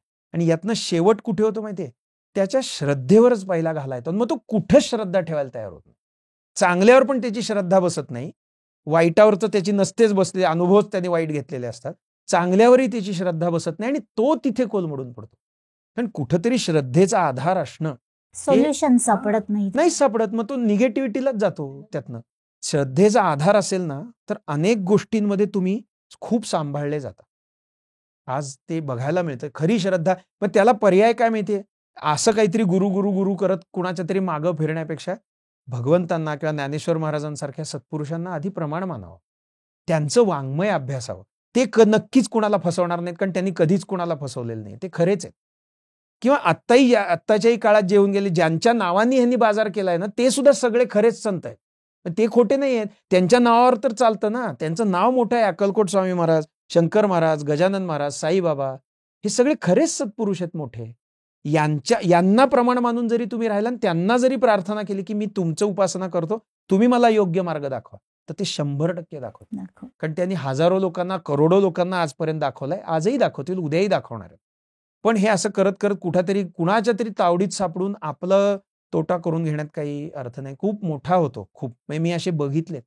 म्हणजे मी फ्रॉड्युलंट ह्या अशा सगळ्या महाराज मंडळींमुळे अक्षरशः कुटुंबच्या कुटुंब कोलमडलेली बघितली. कारण काय होतं, ते इतक्या अनन्यतेने त्यांना मानत असतात, जेव्हा त्यांना तो साक्षात्कार होतो की हा पूर्ण खोटा आहे, हा सगळं आजपर्यंत आपल्याला खोटं सांगत होता, त्यांनी सांगितलेलं एकही गोष्ट खरी नव्हती, आपले अनुभव खोटे, काल्पनिक स्तरावरती त्यांनी आपल्याला केलं, ते जे कोलमडून जातात ना, उभं करणं सोपं नाही त्यांना. धार्मिक कर्मकांडाचं अध्यात्मात महत्व आहे का? अर्थात आहे. याचं कारण सांगतो तुम्हाला मी. कर्मकांड ह्या गोष्टीचा अर्थ टेक्निक असा आहे. त्याला आम्ही काहीतरी फार मोठा बाऊ करून ठेवलाय. कर्मकांड म्हणजे काय? कुठल्याही गोष्टीचं ऍक्च्युअल प्रॅक्टिकल म्हणजे कर्मकांड. आता कुठं सायन्सचा जरी मी विद्यार्थी आहे, आता मी जर प्रॅक्टिकलच कुठलं केलं नाही, तर मी खरंच सायंटिफिकली विचार करू शकेन का? विचार नाही ना तिथे. विचार हा फक्त हायपोथेसिस असतो. तो हायपोथेसिस मला प्रत्यक्ष प्रॅक्टिकलनी प्रूव्ह करावा लागतो, तर त्याला सायन्स म्हणतो ना आपण. तसंच इथे आहे. वेदांनी ज्या गोष्टी सांगितल्या त्याचं प्रॅक्टिकल ऍप्लिकेशन म्हणजे त्याचं कर्मकांड आहे. त्याला आमचा आळस म्हणून आम्ही ते काढलं. मी जे कर्मकांड म्हणतो ना आपण, ते कर्मकांड असं काही फार मोठी हॉरर गोष्ट नाही आहे. अगदी बेसिक आहे. प्रत्येक गोष्टीला कर्म करावंच लागतं. श्वास घ्यायचं सुद्धा कर्म आपल्याला करावंच लागतं, तर जगतो आपण. त्यामुळे ज्ञानेश्वर महाराजांची एक फार सुंदर ओवी आहे त्याच्यावर. ते म्हणतात, मूर्ती लाहोनी देहाची, खंती करीती कर्माची, ते गावंढेगा असं म्हटलंय. ज्याला देह प्राप्त झालाय त्याला कर्माची खंत करून उपयोग नाहीये. तो गाढवपणा आहे त्याचा. कारण कर्म केल्याशिवाय तो जगूच शकत नाही. कुठलं ना कुठलं तरी त्याला कर्म करावंच लागेल. त्यालाच आपण कर्मकांड हे उगाचच नाव दिलं आणि त्याचा बाऊ करून टाकला. कर्म करावंच लागेल. अध्यात्म सुद्धा काहीतरी केल्याने होईल की नाही. अनुभव मला जर घ्यायचा असेल तर तो मला काहीतरी प्रॅक्टिकल केल्यानंतरच येईल ना. कल्पनेने अनुभव येईल का? येत नाही. त्यामुळे मला करावंच लागेल. आता ह्याला इथे सांगतो का, कुठे आम्ही चुकलो कुठे. पूर्वी आम्ही प्रत्येक गोष्ट घरी करत होतो. घरात देवपूजा होत होती, घरात अतिथी सत्कार होत होता, घरात कुटुंबामध्ये एकमेकांच्या बरोबर जमून काही ना काहीतरी कार्यक्रम होत होते, एकमेकांचा मान राखायची आमची पद्धत होती, सन्मान केला जात होता. ह्या सगळ्या गोष्टी ह्या त्या कर्मकांड, ह्याचा संदर्भ भगवद्गीतेत पण आहे. तिथे भगवंतांनी अर्जुनाला एक गोष्ट सांगितली. ब्रह्मदेवांनी जेव्हा सृष्टी निर्माण केली तेव्हाची गोष्ट ते अर्जुनाला सांगतात की काय झालं. तर ते म्हणतात, सहयज्ञा प्रजा सृष्ट्वा, असा तो श्लोक आहे. तिथे म्हणतात, जेव्हा ब्रह्मदेवांनी सृष्टीची निर्मिती केली तेव्हा यज्ञासह मनुष्य निर्माण केले, तसं त्यांनी सांगितलं. यज्ञ म्हणजे काय? तर कर्म. कसलं ना कसलं तरी कर्म त्या यज्ञामध्ये अभिप्रेत आहे. ते द्रव्य यज्ञ असो, तपोयज्ञ असो. तप करायचं असलं, तपाच्या यज्ञ म्हणजे काहीतरी देणं, त्याग करणं कशाचा तरी, आणि त्यातून काहीतरी मिळवणं. ही खरी यज्ञाची प्रक्रिया आहे. आमचं प्रत्येक गोष्ट त्या कुठल्या ना कुठल्या तरी यज्ञाशी संबंधित आहे. ही वेदांचा बेसिक आहे. आम्ही त्याचं सगळंच सोडून दिलं, त्यामुळे हेही सोडून दिलं. साधं आपल्याकडे पद्धत होती की दुपारी 12 वाजता पूर्वीच्या काळात हॉटेल्स नव्हती अशी, त्यामुळे प्रवासात जाणारी वगैरे माणसं दुसऱ्यांवर अवलंबून असायची. 12 वाजता आपण जेवायच्या आधी दारात उभं राहावं. कोणी अनोळखी माणूस चालला असेल तर त्याला जेवायला घालावं, अशी पद्धत होती. त्याला अतिथी सत्कार म्हणतात. अतिथी या शब्द आपण आता जे आपण म्हणतो ना, हे आमच्या घरी अतिथी आहेत, खरं त्यांना अभ्यागत म्हटलं पाहिजे तिथे. अतिथी या शब्दाचा अर्थ असा की श्राद्ध घरात नसतानाही जेवायला जो येतो त्याला अतिथी म्हणतात. कारण पूर्वी अशी पद्धत होती की ज्या दिवशी वाडवडिलांचं कोणाचं तरी श्राद्ध असेल त्या दिवशी जो कोण येईल त्याला त्यांचं स्वरूप मानून खायला घालणं, अशी त्यांच्या बदल्यात ह्याला खायला घालणं, असं हे होतं. तर असा कोणी अतिथी म्हणजे तिथी नसतानाही जो येतो तो, आणि आपण ज्याला बोलवतो ना त्याला अभ्यागत म्हणतात. सन्माननीय येतो तो, अतिथी नाही आहे. तर ह्या अतिथीनी कुणाचा अतिथी सत्कार असं त्याचं हे होतं की त्याला काहीतरी जेवायला द्यावं, कारण ती वेळ आहे. अशा ह्याच्यात आता हा धर्माने घातलेला नियम समाज किती सांभाळत होता मला सांगा. प्रवासाला जाणारी माणसं जी खूप काळ प्रवास व्हायचा, चालत व्हायचा, तेव्हा त्यांच्या पोटाची व्यवस्था व्हायची या सगळ्या भानगडीत. दुपारी 12 वाजता जो कोण त्याचा जात पाहू नको, त्याचा धर्म पाहू नको, त्याला खायला घाल, असं शास्त्र नियम आहे. शास्त्र असं सांगतं. ते कोणी असू देत. त्या काळी वर्णाश्रम होता, तो वर्णाश्रमातही कोणी असू देत त्याला खायला घाल, कारण खाणं हे आवश्यक आहे प्रत्येकाला. हा कर्मकांडाचा असा भाग बेसिक होतं, ते आम्ही सगळंच सोडून दिलं. घरात साधी पूजा होत नाही, देवघर नसतं. आता तर म्हणजे पूर्वी हे होतं, आता बघा तुम्ही मोठ्या मोठ्या चांगल्या फ्लॅट्समध्ये पॅन्ट्री असते, स्वयंपाकघर नसतं. आमचे मामासाहेब देशपांडे महाराज जे आमच्या परंपरेचे महात्मे, ते सांगायचे की आमच्या लहानपणी त्यांच्या हे आहे की पायखाना म्हणजे संडास घराबाहेर असायचा आणि स्वयंपाकघर घरात असायचं. आता संडास घरात आलेत आणि स्वयंपाकघर बाजारात गेले. बापरे, खरंय अगदी. काय म्हणजे आम्ही सगळं सोडलं, ते हेच सोडलं. पूर्वीच्या इतकं ठिकाणी असं आपण व्हायलेट केलेलं आहे ते सगळं धर्माचं आहे. ते बेसिक होतं हो, आवश्यक होतं सगळं. त्यामुळे हे कर्मकांड आवश्यकच आहे, त्याच्यात काही नाही. कुठलं ना कुठलं तरी साधी देवांची पूजा करणाऱ्याला सुद्धा एक श्रद्धा असते की ह्या देवांचं जो रोज मी पूजा करतो त्याचं माझ्याकडे लक्ष आहे, की दोन्ही बाजूनी उपयोगी पडते. एक म्हणजे मला तो सांभाळेल ह्या भूमिकेने पण उपयोगी पडते, आणि ते भगवंत मला जोखतायत. मी काहीतरी चुकीचं वागलं तर ते मला शिक्षा पण करतील. धर्मामध्ये आलेल्या शिक्षांचं कारण हेच आहे की तू चुकीचं वागू नकोस, म्हणून त्या शिक्षा. आम्ही काय केलं, त्या शिक्षाच फक्त बघत गेलो, आणि मग ते शिक्षा काय करतात सारखे, आम्हाला नाहीच करायचं असं नाहीये. ते आम्ही चांगलं वागावं म्हणूनच केलं. आई नाही करत शिक्षा. मुलाला वाटत असतं ना आईने खूप सारखं गोड खायला द्यावं, चॉकलेट्स द्यावी, ती देत नाही. तिला माहिती आहे, मग त्याला वाटतं आई दुष्ट आहे आपली. असं नसतं प्रत्यक्षात. धर्म कधीही दुष्ट असू शकत नाही, किंवा वेद कधीही दुष्ट नाहीये. ते तुमच्या बाजूनीच विचार करतायत प्रत्येक ठिकाणी. आता साधं उदाहरण बघा, एखाद्या गोष्टीला पर्याय पण आपल्याकडे देऊन ठेवलेले आहेत. म्हणजे धर्म असं सांगतो की असं झालं तर झालं, नाही तर कडेलोट, असं नाही सांगत.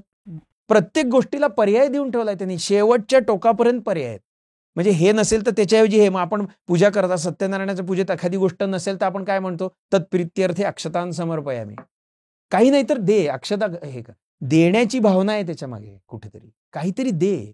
त्याच्यावर एक रामदास स्वामी महाराजांची फार सुंदर गोष्ट आहे, मला ती खूप आवडते त्या ह्यानी.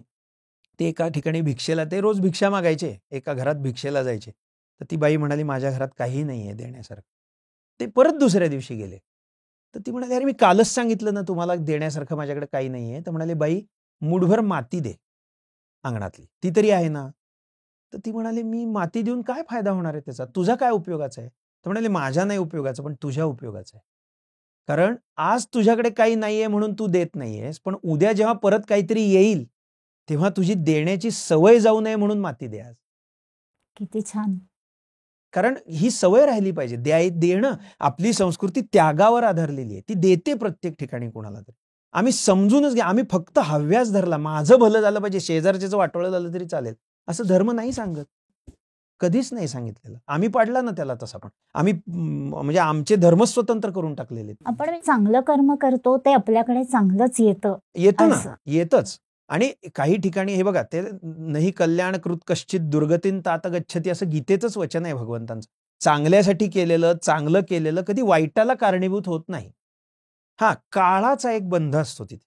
त्याच्यासाठी हा आपल्या सिद्धांत म्हणजे संस्कृतीने, आपल्या वेदांनी दिलेला सर्वोच्च फुल प्रूफ सिद्धांत म्हणजे कर्मसिद्धांत. तो जर आपण समजून घेतला ना, तर हे खूप अनेक असे बेसिक प्रश्न तिथंच सुटतात. काळ हा तिथला खूप महत्वाचा फॅक्टर आहे त्यातला.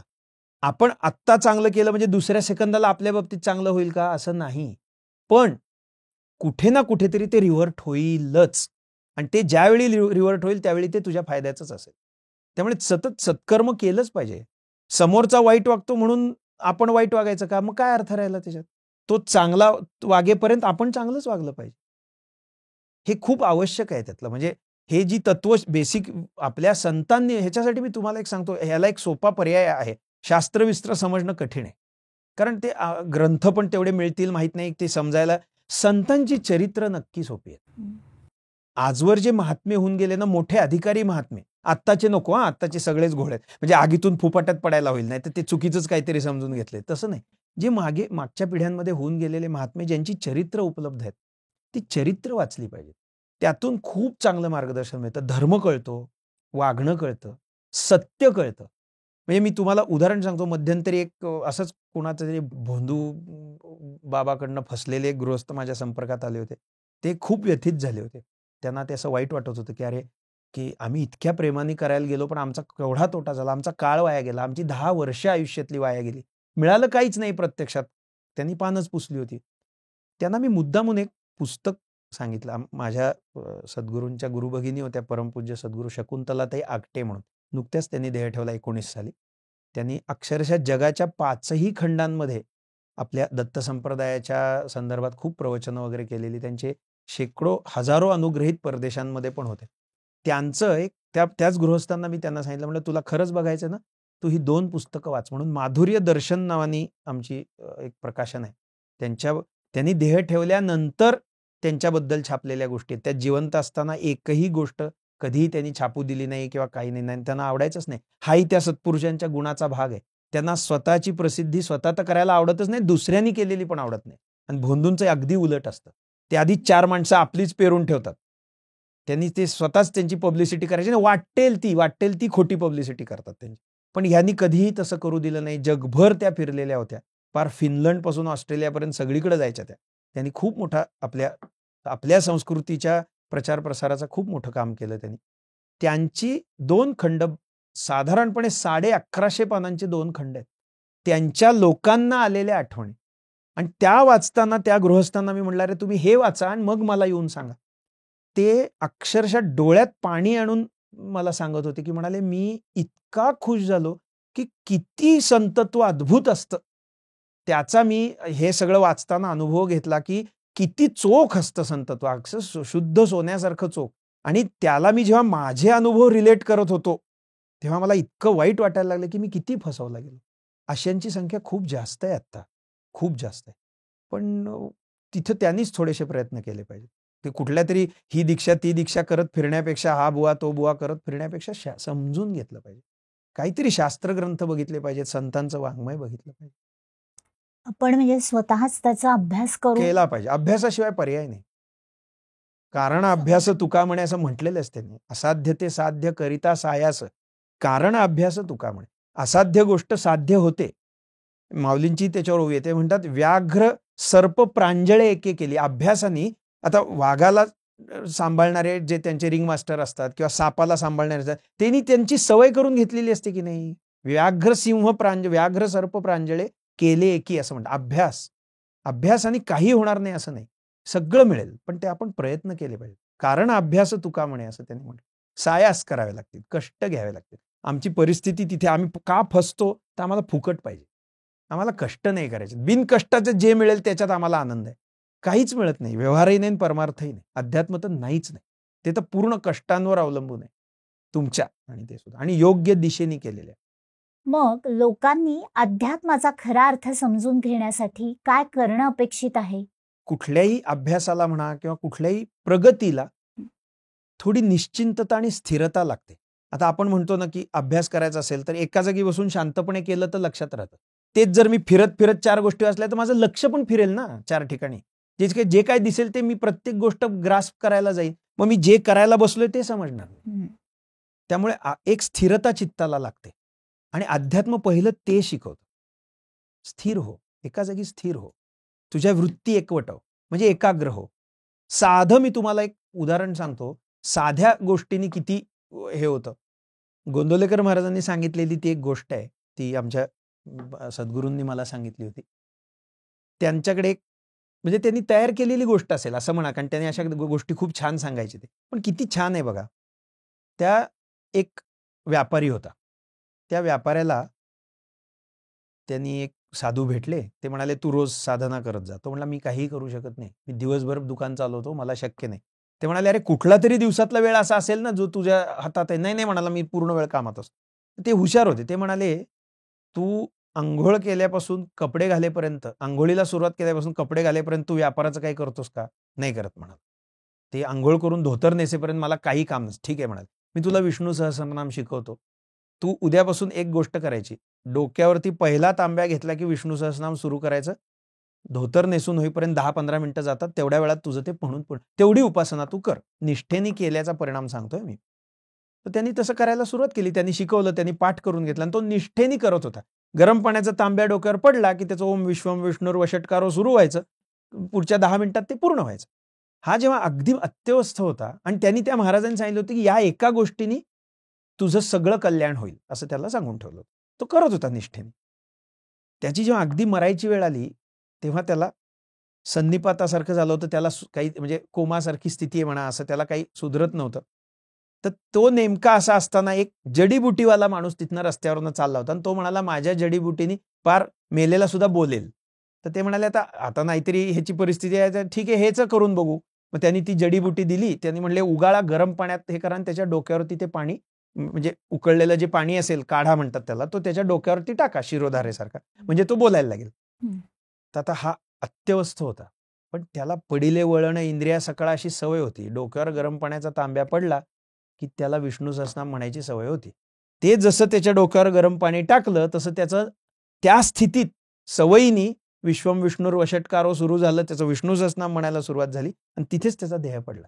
भगवन नाम, असं शास्त्र काय सांगतं की ज्याचा मृत्यूसमयी भगवंतांचं नाम मुखात येईल त्याचं कल्याण होईल, त्याला मोक्ष होईल, असं सांग. म्हणजे एकच उपाय निष्ठेने त्यांनी केला जन्मभर, तर तो शेवटच्या क्षणी कसा उपयोगी पडला. पण यातला एक भाग असा आहे की तो गुरूंनी सांगितलेला होता. बरोबर. इथे हे पण आम्ही लक्षात घेतलं पाहिजे की ते गुरुमुखातनंच आलं पाहिजे. ते गुरु अधिकारी पाहिजे, ते स्वतः श्रोत्रिय ब्रह्मनिष्ठ पाहिजे. त्यांच्यासाठी सुद्धा शास्त्रांनी मर्यादा घालून दिल्या आहेत की गुरु कसे असले पाहिजेत, त्याच्या पण नोंदी करून ठेवलेल्या आहेत, उदाहरणादाखल, उदाहरणासकट. मग आम्ही शिकलो, समजून घेतलं तर आम्हाला ते पण मिळेल. म्हणजे आम्ही फसायचा प्रश्न येणार नाही. हो, हा काहीही सांगतो आणि आम्ही विश्वास ठेवायचा का? नाही, त्याला तपासलं पाहिजे. गुरु हे झोपेत सुद्धा तपासावेत, त्यांच्या झोपेत तपासावेत, ती झोपल्यानंतर काय करतात, जागेपणी तपासावेत, दिवसा तपासावेत, लोकांमध्ये तपासावेत, एकांतामध्ये तपासावेत, असं शास्त्र आहे. पण एकदा त्यांना तपासून मानलं की मग मात्र त्यांच्यावरती पूर्ण विश्वास ठेवावा आणि ते सांगतील तसं साधन करावं. पण ही आधीचीच प्रक्रिया आता जास्त वाढलेली आहे, कारण आता खोटेच जास्त झाले. अक्षरशः म्हणजे कल्पनेच्या पलीकडे त्यांनी मार्ग शोधून काढलेत. इतके की मॅनेजमेंट स्किल्स यांच्याकडनं शिकावेत का काय असं वाटायची वेळ आलेली आहे आता. म्हणाले इतके प्रकार वापरतात, टेक्नॉलॉजी वापरतात. की साधी सरळ माणसं अगदी सहज बळी पडणार ना, कारण ते समजूनच घेत नाहीत ना. त्या साधेपणाचा एक तो दुर्गुण आहे की ते विचारच करत नाहीत अशा वेळी. आणि आता म्हणजे बघण्यासारखी गोष्ट अशी आहे की भले भले मोठे मोठे, म्हणजे मी तुम्हाला असं नाव घेऊ शकत नाही, पण मोठ्या मोठ्या या सगळ्या बोंधूंच्या फॉलोअर्समध्ये शिकले सवरलेले लोक सगळ्यात जास्त बघायला मिळतील तुम्हाला. म्हणजे डॉक्टर्स, वकील, म्हणजे जे एरवी समाजामध्ये विद्वान म्हणून प्रचलित असतात किंवा ज्यांच्या शब्दाला किंमत असते, असे सगळे मोठे मोठे लोक त्यांचे ब्लाइंड फॉलोअर्स असतात. हा किती मोठा भाग आहे. आम्ही समजूनच घेत नाही, आम्ही अभ्यासच करत नाही. त्यामुळे यांचं चलतीये, गल्लोगल्ली चलतीये. म्हणजे भ्रष्टाचार हा राजकीय आणि शासकीय ह्याच्यापेक्षा जास्त अध्यात्मामध्ये असं म्हणायची वेळ आलेली आहे, खूप मोठ्या प्रमाणावर. पण मग अध्यात्म म्हणजे कुठलीच भक्ती करायची नाही का? नाही, असं नाहीये. अशा निगेटिव्हला जाण्यात अर्थ नाही, त्याच्यात केलं पाहिजेच. पण आमचं काय म्हणणं आहे, डोळस भक्ती केली पाहिजे. थोडं तरी त्याला अभ्यासाचा अंग त्याच्या मागे असावं. कोणीतरी काहीतरी सांगतो, युट्यूबवर येऊन सांगतो की माझ्याजवळ अशी सिद्धी आहे, माझ्याजवळ असं आहे, तर तिथे आपण थोडंसं चोखंदळ राहायला पाहिजे. आपण थोडा अभ्यास त्याचा केला पाहिजे. या खरंच सांगतो का, ह्याच्यापाशी खरंच त्या वृत्ती आहेत का? म्हणजे जो म्हणतो ना मला ज्ञान झालंय, त्याच्यापाशी ज्ञानाचं काहीतरी लक्षण पण दिसलं पाहिजे ना. त्यांनी नुसतं म्हणून चालणार नाही. त्यामुळे अध्यात्म केलंच पाहिजे, पण ते आधी बेसिक गोष्टीपासून आपण सुरू केलं पाहिजे. कारण साधन हा भाग असा आहे की तो खूप जाणीवपूर्वक करावा लागतो. साधना ही जाणीवेनीच केलेली जाणारी गोष्ट आहे. त्यामुळे तिथे पहिल्यांदा अभ्यास लागतो की हा खरंच बरोबर सांगतोय का आपल्याला, हे थोडंसं बघितलं पाहिजे ना सुरुवातीला. त्याच्यामुळे फसणं कमी होईल. भक्ती करू नका असं कोणीच म्हणत नाही. भक्तीचं कसं आहे, भक्ती हा आपला बेसिक, मगाशी जसं सांगितलं तसा तो बेसिक अँगल आहे. भक्तीचा. त्यामुळे तुमच्यापाशी तो आहेच, तिला एक दिशा दिली पाहिजे फक्त चांगली. आणि त्याला शास्त्रांनी सांगून ठेवलेलं आहे की साधूंचं चरित्र त्याला प्रमाण मानावं, ते बघावं. मग त्याच्यामध्ये आपल्याला जे करणं शक्य आहे ते आधी शांतपणे करत जावं. त्याला सगळ्यात सोपा पर्याय भगवंतांचं नामस्मरण असं सांगितलं. हरिमुखे म्हणा, हरिमुखे म्हणा, ज्ञानेश्वर महाराज पण सांगून ठेवतात. वारकरी संप्रदाय अख्खा त्याच एका तत्वावरनं उभा राहिलेला आहे. ते नामस्मरण मनापासून करावं आणि प्रार्थना करावी. प्रार्थनेत ताकद असते खूप. तर त्या प्रार्थनेची ताकद आपण तिथे वापरली पाहिजे की मला योग्य मार्ग दाखवा, माझं भलंच करा असं सारखं रडायची गरज नाही. ती भीक मागणं आहे. ते असं एक म्हण आहे संप्रदायामध्ये असं की बिन मांगे मिले मोती, मांगे न मिले भीक, असं हे आहे. तुकाराम महाराज पण सांगतात त्यांच्या एका अभंगामध्ये की न मागे भीका आता हाची झाला भरवसा, वळली 17 विगा तिने पुरविली इच्छा, असं म्हणतात. म्हणजे भगवंतांची जर कृपा झाली ना तर मग पहिली अंतःकरणातली वृत्ती काय जाते, तर मागण्याचीच वृत्ती जाते. ते सत्पुरुष असं सांगतात की देव जर तुझ्यासमोर प्रकट झाले तर तू काय माग, माझी मागण्याची इच्छाच घालवून टाका असं माग. कारण सगळा घोळ तिथंच आहे. काहीतरी मला हवं म्हणून आपण मागत जातो. त्याऐवजी मयच्या ऐवजी तू आलं पाहिजे ना तिथे. काही ना काहीतरी उपासनेचं अंग आपल्याला पाहिजे. किमान रोजची पूजा घरातली, त्यांनी एक मांगल्याचं वातावरण राहतं. घर छान, म्हणजे जिथे पूजा झालेली आहे सकारात्मकता राहते. मांगल्य त्याला जे म्हणतात. छान संध्याकाळच्या वेळेला दिवा लावावा घरात, जसं आपल्याला दिवा लावायची गरज आहे देवांपाशी लावावं. ती त्याच्याबरोबर आता पूर्वीच्या काळात ते पर्वचा म्हणायची पद्धत होती. रामरक्षा, भीमरूपी सारखी स्तोत्र किंवा त्याच्यानंतर मग अभ्यास, पाढेबिडे म्हणून घेतले जायचे मुलांकडनं. ती कुठेतरी आपल्या ह्याच्यात रोजच्या जीवनामध्ये त्या उपासनेचं अंग आलं पाहिजे. मी भक्ती मुद्दामून म्हणत नाही, कारण त्याला खरं भक्ती म्हणतच नाही, ती उपासना आहे. तर ती उपासना कुठेतरी आपण आपल्या अंगवळणी पाडली पाहिजे, सवय करून घेतली पाहिजे त्या उपासनेची. जोपर्यंत तसं होत नाही ना, तोपर्यंत आपण पण पॉझिटिव्हली एखाद्या मार्गावर जाणार नाही. मग आपण शंका कुशंकाच काढत बसू. त्याच्यात केलं पाहिजे आधी आपण प्रॅक्टिकली ते अप्लाय केलं पाहिजे आपल्या रोजच्या जीवनाला. आणि तसं जर आपण करत गेलो ना, तर त्या उपासनेचे अभिमानी भगवंत असतात. म्हणजे ज्या भगवंतांची आपण उपासना करतो त्यांना आपल्याबद्दल प्रेमाची भावना असते की हा माझं काहीतरी करतोय. तर ते त्याच्या बदल्यात आपल्याला सद्बुद्धी देतात. ती खूप महत्वाची आहे. ती सद्बुद्धी आपल्याला बरोबर योग्य काय आणि अयोग्य काय याचा विचार करायला लावते. त्या सद्बुद्धीचं तेच फळ आहे. आणि त्याचं फळ म्हणून मग आपण हा खरा आहे की खोटा आहे ह्याचा विचार करायला लागू.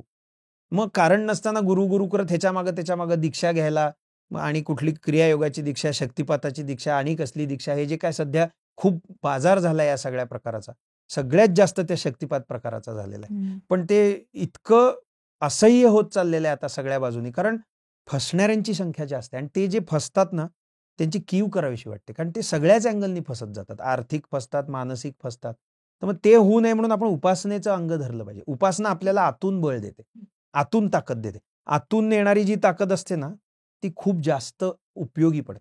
बाहेरून येणारी ताकद असते ती अल्पकाळाची असते. आतून आपण घट्ट झालं पाहिजे. ती ताकद उपासना देईल. आणि त्यातनं जर एखादा अभिमानी भगवंत ज्याचे अभिमानी आहेत अशी उपासना करत राहिला, प्रेमाने करत राहिला, निष्ठेने करत राहिला, तर ते सपोर्ट करतील. आणि मग ते चुकीच्या मार्गाने जाऊच देणार नाही. पण तरी सुद्धा सध्या समाजात जे चाललंय त्याच्याकडे आपण डोळसपणेच बघितलं पाहिजे, याच्यात काहीही शंका नाही. म्हणजे त्याचा विचार करावाच लागेल आपल्याला आज न उद्या. कारण हे कमी झालंच पाहिजे ना. हो, झालंच पाहिजे. कारण ज्या प्रमाणात वाढलंय ना, ते पूर्वीच्या काळात असं म्हण आहे बघा की पाऊस पडला ना की सगळीकडे फंगस उगवतं. आपण कुत्र्याची छत्री म्हणतो त्याला. तशा त्या कुत्र्याच्या छत्र्या जशा गल्लोगल्ली कचऱ्यातनं उगवतात ना, तसे हे सगळे बुवाबाया महाराज निर्माण झालेले आहेत आता फार. आणि महाराष्ट्रात व्हावे त्याचं मला फार वाईट वाटतं. कारण हा संतांनी एकदम असा तत्वविचारांनी घुसळून काढलेला प्रांत आहे. त्यांनी जेवढं ज्ञान दिलं आम्हाला, आमच्या भाषेत ज्ञान दिलं, तेवढं कुणीच कुठं दिलेलं नसेल. त्या महाराष्ट्राची ही परिस्थिती यावी असं वाईट आहे, आपल्यामुळे झालेली. आपण डोळसपणेच केलं पाहिजे. जी काय भक्ती करू ती डोळसपणे केली पाहिजे, विचारपूर्वक केली पाहिजे, आंधळेपणाने करता कामा नये. आणि काहीतरी अनुभवाचं अंग खरंच तिथे आहे का हे बघितलं पाहिजे. म्हणजे तो काय जे सांगतोय महाराज ते खरंच अनुभवाला येतं का, याचा पडताळा घेतल्याशिवाय त्याच्यावर श्रद्धा ठेवता कामा नये. कारण हा अनुभवाचा मार्ग आहे, परमार्थ हा अनुभवाचा मार्ग आहे. तुम्ही तसं फॉलो केलं तर अनुभव येणार म्हणजे येणार. तो आम्ही अजून जाणीवपूर्वक बघितला पाहिजे. नाहीतर मग हे दुष्टचक्र चालूच राहणार. कसं आहे माहिती का, इकडून फसतात नाही तर तिकडे जातात. मग एकूण काय कुणाकुणाकडनं तरी फसतच राहतात लोक. आणि इतकं स्ट्रॉंग साहित्य असताना आपण इतके विचारांनी वीक होत चाललो. तो खरं नाही, म्हणजे हे बरोबर नाहीये. त्या सत्पुरुषांना, माऊली तुकोबांना काय वाईट वाटेल की अरे मी किती कष्ट खरंय. करून हे सगळं निर्माण करून ठेवलं, ते बघतच नाही आम्ही. धर्म आणि अध्यात्माचा आपलाच अभ्यास कमी पडतोय. त्यामुळे या भोंदूगिरी बरोबरच धर्मांतरणही वाढलंय असं वाटतंय का हो, तुम्हाला? वाढलंय ना, 100% वाढलंय. कारण काय होतं, इकडून फसलेला जो असतो ना, जो ह्या धर्माच्या अँगलनी कुठेतरी हा धर्म मार्तंड नावाखाली ज्यांनी फसवलेलं असतं त्याला, तो ते सोडून त्याच्यामुळे काय होतं, त्याचा दोष तो धर्मावरतीच घालतो. म्हणजे एखाद्या हिंदू गुरुकडनं फसलो म्हणून तो हिंदू धर्मच वाईट आहे असं म्हणायला लागतो माणूस. आणि मग दुसरा धर्म कोणीतरी, आता धर्मांतरणाची संख्या फार वाढत चाललेली आहे. गुलाबराव महाराजांना एकाने असा प्रश्न विचारला होता, 125 वर्षापूर्वीची गोष्ट. ते म्हणाले सर्व धर्म समान आहेत, तर मग आपल्या धर्मात का राहावं? तर महाराज टँजेन्शियल उत्तर देण्यात फार विद्वान होते ना ते. ते म्हणाले, अरे बाळा, सर्व धर्म समान आहेत म्हणूनच आपल्या धर्मात राहावं. समान आहे ना, वेगळं काय मिळणार तिकडे जाऊन तुला? अर्थात हे जरी त्यांनी तसं सांगितलं असं तरी सर्व धर्म समान नाहीत. याचं कारण असं की धर्मांमध्ये समानता नाही. मूळ वैदिक धर्म समतेचा आहे. त्यातून पुढे झालेल्या शाखा का शाखा झाल्या? कारण विरोध होता म्हणूनच शाखा झाल्या ना. हे आम्हाला पटत नाही, आम्ही हेच मानणार असं म्हणूनच ते बाहेर आलेले आहेत. हे अगदी आपल्याला ती दिलेली अफूची गोळी आहे की सर्व धर्म समान आहेत. सर्व धर्म समान नाहीत, कधीही असू शकत नाहीत. कारण ते कुठल्या तरी भेदावरतीच निर्माण झालेले आहेत. जर भेद त्यांच्या मुळाशी आहे तर ते समानता कशी आणतील? बरोबर. आणि जेवढी समानता वेदांनी सांगितलेली आहे तेवढी कोणीही सांगितलेली नाही. ज्ञानेश्वर महाराजांची त्याच्यावर एक सुंदर ओवी आहे 16व्या अध्यायामध्ये. ते म्हणतात, जगी समान सकृप, असं त्यांनी वेदांचं वर्णन केलंय. तो कसा आहे, तर ती माता आहे आणि समान सकृप आहे. म्हणजे ती नुसती नाही, ती प्रत्येक अपत्याच्या बाबतीत समान आहे आणि कृपावंत आहे. म्हणजे ती कुणाचाही दुस्वास करत नाही, ती कुणाचाही विरोध करत नाही, ती कुणालाही शिक्षा करत नाही. ती समान सकृप. जगी बाप, वेदाला बाप आणि आईची उपमा दिलेली आहे त्यांनी. त्याचा ज्याला जया आथी आपुली कृपा तेने वेदांची निरोपा आनन कीजे असं म्हणतात. ते ज्याला खरंच कल्याण व्हावं असं वाटतं त्यांनी वेदांचं कधीही उल्लंघन करू नये. मग आता हे लोक म्हणतील की वेदांचं म्हणजे मी मुळाचं बोलतोय, त्याच्यावरचं पुन्हा पुन्हा सांगतोय हे मुद्दाम की त्याच्यावर कुणाचं तरी इंटरप्रिटेशन नाही अपेक्षित मला. मूळ वेदांचं हे धर्मांतरणाला कारणीभूत होत आहे. चांगल्या चांगल्या घरातली लोक ब्रेन वॉश केली जात आहेत, कारण आम्ही त्यांच्या ब्रेनमध्ये काही चांगलं आधी भरलंच नाही ना. खरंय. त्यामुळे त्यांना पटकन वॉश करणं सोपं आहे. एखादा जो असा, आणि हे जे नास्तिकतेच्या नावाखाली जे काय सध्या चालू आहे ना, ते काय मी तुम्हाला सांगू, मला हे करायचं नाही, तू कोण मला सांगणारा? ह्या भूमिकेतनं आलेली नास्तिकता आहे, ती खरी पण नाही आहे नास्तिकता. हे कुणीतरी आमच्यावरती काय गव्हर्निंग करायचं, आम्ही नाही ऐकणार. ह्या एक जो उच्छृंखलपणा आलाय ना, पूर्वीच्या काळामध्ये बापासमोर बोलायची मुलांची हिंमत नव्हती. आता माझा बाप कसा येडा आहे हे सांगतात खरंय. मुलं. इथपासून इथपर्यंत आम्ही गेलेलो आहोत आणि आम्ही पूर्ण वेडे होत चाललेलो आहोत त्या भानगडीत. हे आपण समजूनच घेतलं पाहिजे की आपण काहीतरी शिकवलं पाहिजे आधी. आपण आधी केलं पाहिजे आणि आपण शिकवलं पण पाहिजे. आमच्या परमपूज्य सौ शकुंतलाताई नेहमी सांगायचे, ते म्हणायचे आपण म्हणजे आई वडिलांनी आधी जर एखादी गोष्ट रोज करत राहिली ना, तर आपोआपच मुलं बघून बघून शिकतात. वेदांचं म्हणजे धर्माचं जे तत्व आहे ना, ते बघून बघूनच शिकलेलं आहे सगळ्यांनी आधी. मग त्याला ते असं का आहे असं वाटलं म्हणून आता त्यांनी ते समजून घेतलं. आता आपली उपनिषद बघा, जगातलं एकमेव असं वाङ्मय असेल की ज्याची सुरुवात प्रश्नांनी होते. सगळ्या उपनिषदांमध्ये शिष्यांनी विचारलेले प्रश्न आणि गुरूंनी दिलेली उत्तर आहेत. आमच्याकडे अजिबात असं हे पुस्तक असं सांगतं म्हणून त्याच्यावरती शंका न घेता जसंच्या जसं खाली मान घालून फॉलो करा असं कुणीही सांगितलेलं नाही. असं का, इथपासूनच सुरुवात होते. आणि त्या असं काचं अतिशय सुंदर उत्तर दिले. तुम्हाला एक उपनिषदातली गोष्ट सांगतो, आठवली इथे म्हणून, किती छान आहे. एक श्वेतकेतू नावाचा मुलगा होता. तो गेला वडिलांकडे. त्याचे वडील ऋषीपुत्र आहे तो. ते ऋषी त्यांना म्हणाला की बाबा, देव आहे असं तुम्ही म्हणता, खरंच आहे का? मग तो मला दिसत का नाही? तर ते म्हणाले, मी तुझ्या प्रश्नाचं उद्या उत्तर देईन. तू असं कर, आईकडनं थोडं मीठ घेऊन ये. तर तो घेऊन आला. मग काय करू, तिथे एक पाण्याचं गंगाळ होतं. ते म्हणाले, ह्याच्यात तुझं मीठ टाक. बरं म्हणाला. मग त्यांनी ते मीठ टाकलं. आता उद्या ये म्हणाले, उद्या बघू आता पुढचं सगळं, उद्या सांगेन. मग तो परत आला. तो म्हणाला, बाबा तुम्ही काल सांगितलं होतं की देव आहे का नाही ते उद्या सांगेन. तर म्हणाले, हो हो, तुझं ते कालचं मीठ घेऊन ये बरं जरा म्हणाले. तो म्हणाला, बाबा ते मीठ ह्याच्यात टाकलं होतं. घेऊन येतात ना म्हणाले. तुम्ही बघा बाबा, ह्याच्यात मीठ नाहीये. मग कुठे गेलं तुझं मीठ म्हणाले. काय माहिती म्हणाला, काल तर मीच टाकलं होतं ह्याच्यात, गेलं इथनं. लहान मुलगा होता तो. तर मग ते बाबा म्हणाले, चव बघ बरं त्या पाण्याची. तर तो चव मीठ आहे म्हणाला ह्याच्यात, मीठ लागतंय, दिसत का नाहीये. तर म्हणाले, हे दिसण्याचा पण एक मार्ग आहे. पण तुला आता तुझ्या प्रश्नाचं उत्तर देतो. परमात्मा असा आहे, किती छान. तो दिसत नाही, तो अनुभवावा लागतो. आता तू म्हणालास हे दिसेल का? हो दिसेल. आता तू हे गंगाळ नेऊन उन्हात ठेव, उन्हाने त्यातलं बाष्पीभवन होईल पाण्याचं म्हणाले, आणि तुझं मीठ तुला परत मिळेल म्हणाले. इतक्या लेव्हलला जाऊन आपल्या उपनिषदांनी धर्म समजावून सांगितलेला आहे. आम्ही जर तो वाचलाच नाही तर मग आम्हाला काहीतरी मूर्खासारख्या समजुती होतीलच आमच्या डोक्यामध्ये, आणि मग आपलं सोडून दुसरे पळत्याच्या मागे लागायची वेळ येईल. आणि ते पळत्याच्या मागे लागणं तोट्याचंच आहे. कारण प्रत्यक्षात इतकं कोणीच नाही. तुम्हाला ते जे धर्मांतरणं जी होतात ना, ती 2 गोष्टींवर होतात. एक, काहीतरी आमिष दाखवून होतात, नाही तर तुम्हाला मूर्ख बनवून होतात, म्हणजे तुम्हाला फसवून होतात. त्यातलं आमिष दाखवणं म्हणजे जसं ईशान्य भारतामध्ये आज आपण जे बघतो, त्या ईशान्य भारताचं इतकं वाटोळं झालेलं आहे त्या सगळ्या धर्मांतरणाच्या नावाखाली, की तो भाग तुटून जातो का काय भारतापासून, अशी परिस्थिती निर्माण झालेली आहे. कारण तसं केलेलंच आहे. त्याला परदेशातल्या सगळ्या तशा शक्तींचा सपोर्टच आहे, आणि ह्याची नोंदी आहेत आपल्याकडे, आता सापडत आहे. म्हणून आज आपण आता त्या ईशान्य भारताकडे भारताने लक्ष द्यायला सुरुवात केली, की आपला भाग आहे तो. ते धर्मांतरण असंच होत जातं. एक तर आमिष दिलं जातं पैशाचं किंवा वस्तूंचं, किंवा नाहीतर मग हे जसं उदाहरण सांगतो, की तो जगातला तो कोण आकाशातला जो बाप आहे तो तुला सगळ्या रोगांपासून बरा करेल. अरे हा सांगणाराच पहिला रोगी आहे. पण आम्ही नाही ना समजून घेत. आम्ही व्हिडिओ बघतो ते असे काहीतरी वेड लागल्यासारखे हे केलेले, काय ते काय खरे नाहीत, काही ते खोटे आहेत ते. पण शासनाच्या लेवलवरती ते होणार नाही. त्यांचे उद्देश वेगळे असतात सगळीकडे. राजकीय उद्देश कुठलाही पक्ष असो ते वेगळे आहेत. पण आपणच त्याला हे केलं पाहिजे. आपण आपलं तत्व समजावून सांगितलं पाहिजे. आपणच आपल्या मुलांना किंवा आपल्या संबंधितांना ह्या सगळ्या गोष्टी समजावून सांगितल्या पाहिजे, की असं नाहीये, धर्म नीट समजून घे. ते जर आपण ग्रंथांच्या मार्फत करत गेलो ना, तर खूप उपयुक्त होईल. आवश्यक आहे ते. बरोबर. नाहीतर ते धर्मांतरण रोखता नाही येणार. पण ते सर्व धर्म समान आहेत हे आधी पहिलं डोक्यातनं काढून टाकलं पाहिजे. असं नाहीये, असं नाहीये. सगळ्यात शुद्ध आणि सगळ्यात उत्तम असा ऋषीप्रणीत धर्मच आहे. आस्था, आणि त्याचं उदाहरण सांगतो तुम्हाला.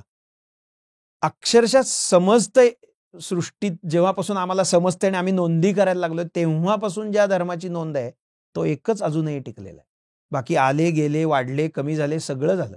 कुणी तलवारीच्या जीवावर वाढले, कुणी अजून कसल्या जीवावर वाढले, पण हा एकच धर्म सनातन वैदिक धर्म असा आहे की ज्याला कधीही स्वतःचा विस्तार वेगळा करावा लागला नाही. तो मुळातच होता, आणि तो जितक्या पद्धतीने फुललेला आहे ते बघा. आज परदेशांची उदाहरणं तुम्ही बघितलीत तर साधं इराणचं उदाहरण घ्या. इराण हा पर्शिया म्हणजे मूळचा, तो जो पारशी धर्माचा देश होता, आज तो मुसलमान झालेला आहे पूर्णपणे.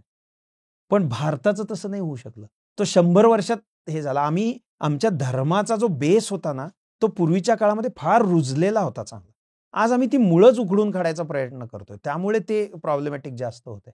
पण ते धर्मतत्व समजून घेतलं आणि आम्ही आमच्या जीवनात उतरवलं, आमच्या बरोबरच्यांना समजावून सांगायचा प्रयत्न केला, तर 100% त्यांना पटेल की अरे हा सगळ्यात श्रेष्ठ, ही जीवनशैली सगळ्यात श्रेष्ठ आहे. हा धर्म त्याला नंतर नाव दिलं आम्ही. ही मनुष्यत्वाची जीवनशैली आहे ना, माणुसकीची जीवनशैली आहे ती. त्याच्यात कुठल्याही प्रकारचा हेवादावा किंवा तोटा किंवा माझं ऐकलं नाही तर तुझा मी गळाच कापीन असा प्रकार नाहीये, कधीही झालेला नाही. त्यामुळे हे समजावून सांगितले आपली जबाबदारी आहे. धर्म हा एक जीवनशैलीचा भाग जीवनशैलीच झाला. आहे, अति जीवनशैलीच आहे. जगण्याचे नियमच सांगतो ना धर्म. मी तुम्हाला हे मुद्दामून हे सांगतो, मी मध्यंतरी या एका संदर्भाने एक लेखमाला लिहिली होती. त्याच्यामध्ये आपल्या ह्या धर्माची ज्यातला थोडा भाग आत्ताच्या चर्चेत आपल्या आला, पण त्याचे एकूण मी 13 लेख लिहिले होते. कुणाला खरंच इच्छा असेल हे करायची, वाचायची, ते तर माझ्याजवळ आहेत. ते मी देईन. माझ्याशी संपर्क केला तर ते मी किमान धर्माची मूलतत्व समजतील. ज्याला आपण धर्म म्हणतो, ज्याला वेदांनी धर्म म्हटलंय, त्याची मूलतत्व, त्याच्या बेसिक गोष्टी, त्याची लक्षणं, सगळ्याची चर्चा त्याच्यात केली होती. हे गरज आहे. आम्ही समजावून सांगितलं पाहिजे, आम्ही लोकांना ते दिलं पाहिजे. पण शाळेपासून मुलं शिकतायत ना सर्व धर्म समभाव, तो त्याचा हा तोटा आहे. खोटाच आहे. तो खोटाच असला काही सर्व धर्म समभाव. अरे मुळात तुम्ही सांगा की ते काहीतरी पटत नाही म्हणून निर्माण झालेत की नाही, मग ते कसे सम असू शकतील? भेदावर आधारलेले आहेत ते कुठल्या तरी. असं नाही आणि ते खोटंच आहे, ते राजकीय आहे, त्याच्यात आपला चुराडा होतोय. पण एवढं मात्र आपण समजून घ्यायला पाहिजे. मी अगदी मनापासून सांगतो, खरंच कुणाला पाहिजे असेल तर मी देईन ते सगळे लेख वाचायला. ते अवेलेबलही आहेत, सोशल मीडियावरही अवेलेबल, त्याची लिंक देईन, किमान ते वाचा. नक्की. असं तरी लक्षात येईल की काय बेसिक काय आहे. मग आपल्याला दुसऱ्यांना पण समजावून सांगता येईल ना. बरोबर आहे. गरज आहे त्याची. नाहीतर ते धर्मांतराचा जो राक्षस चालू झालाय तो फार खूप भयंकर आहे. मोठ्या तो काय प्रमाणावर गिळंकृत करेल सांगू नाही शकत. भल्या भल्यांचे लचके तोडतोय. खरंच आहे. आणि अगदी हे आता धर्मांतरण सामान्य लोकांपर्यंत हो, येऊन पोहोचलंय. आहे ना. पूर्वी ते दिसत कळत नव्हतं, कळत आता नव्हतं, दिसतंय, पण कळतंय, अगदी समोर होतंय. अध्यात्म या अवघड विषयावर आपण इतकं छान शंकांचं निरसन केलं आहे, त्याबद्दल आपले खूप खूप मनापासून धन्यवाद सर. आपल्याला आजचा व्हिडिओ कसा वाटला हे कमेंट बॉक्समध्ये आम्हाला जरूर कळवा. वैचारिक किडा हे चॅनलला सबस्क्राईब करा, शेअर करा, लाईक करा. भेटूयात पुढच्या वैचारिक गप्पांमध्ये. धन्यवाद.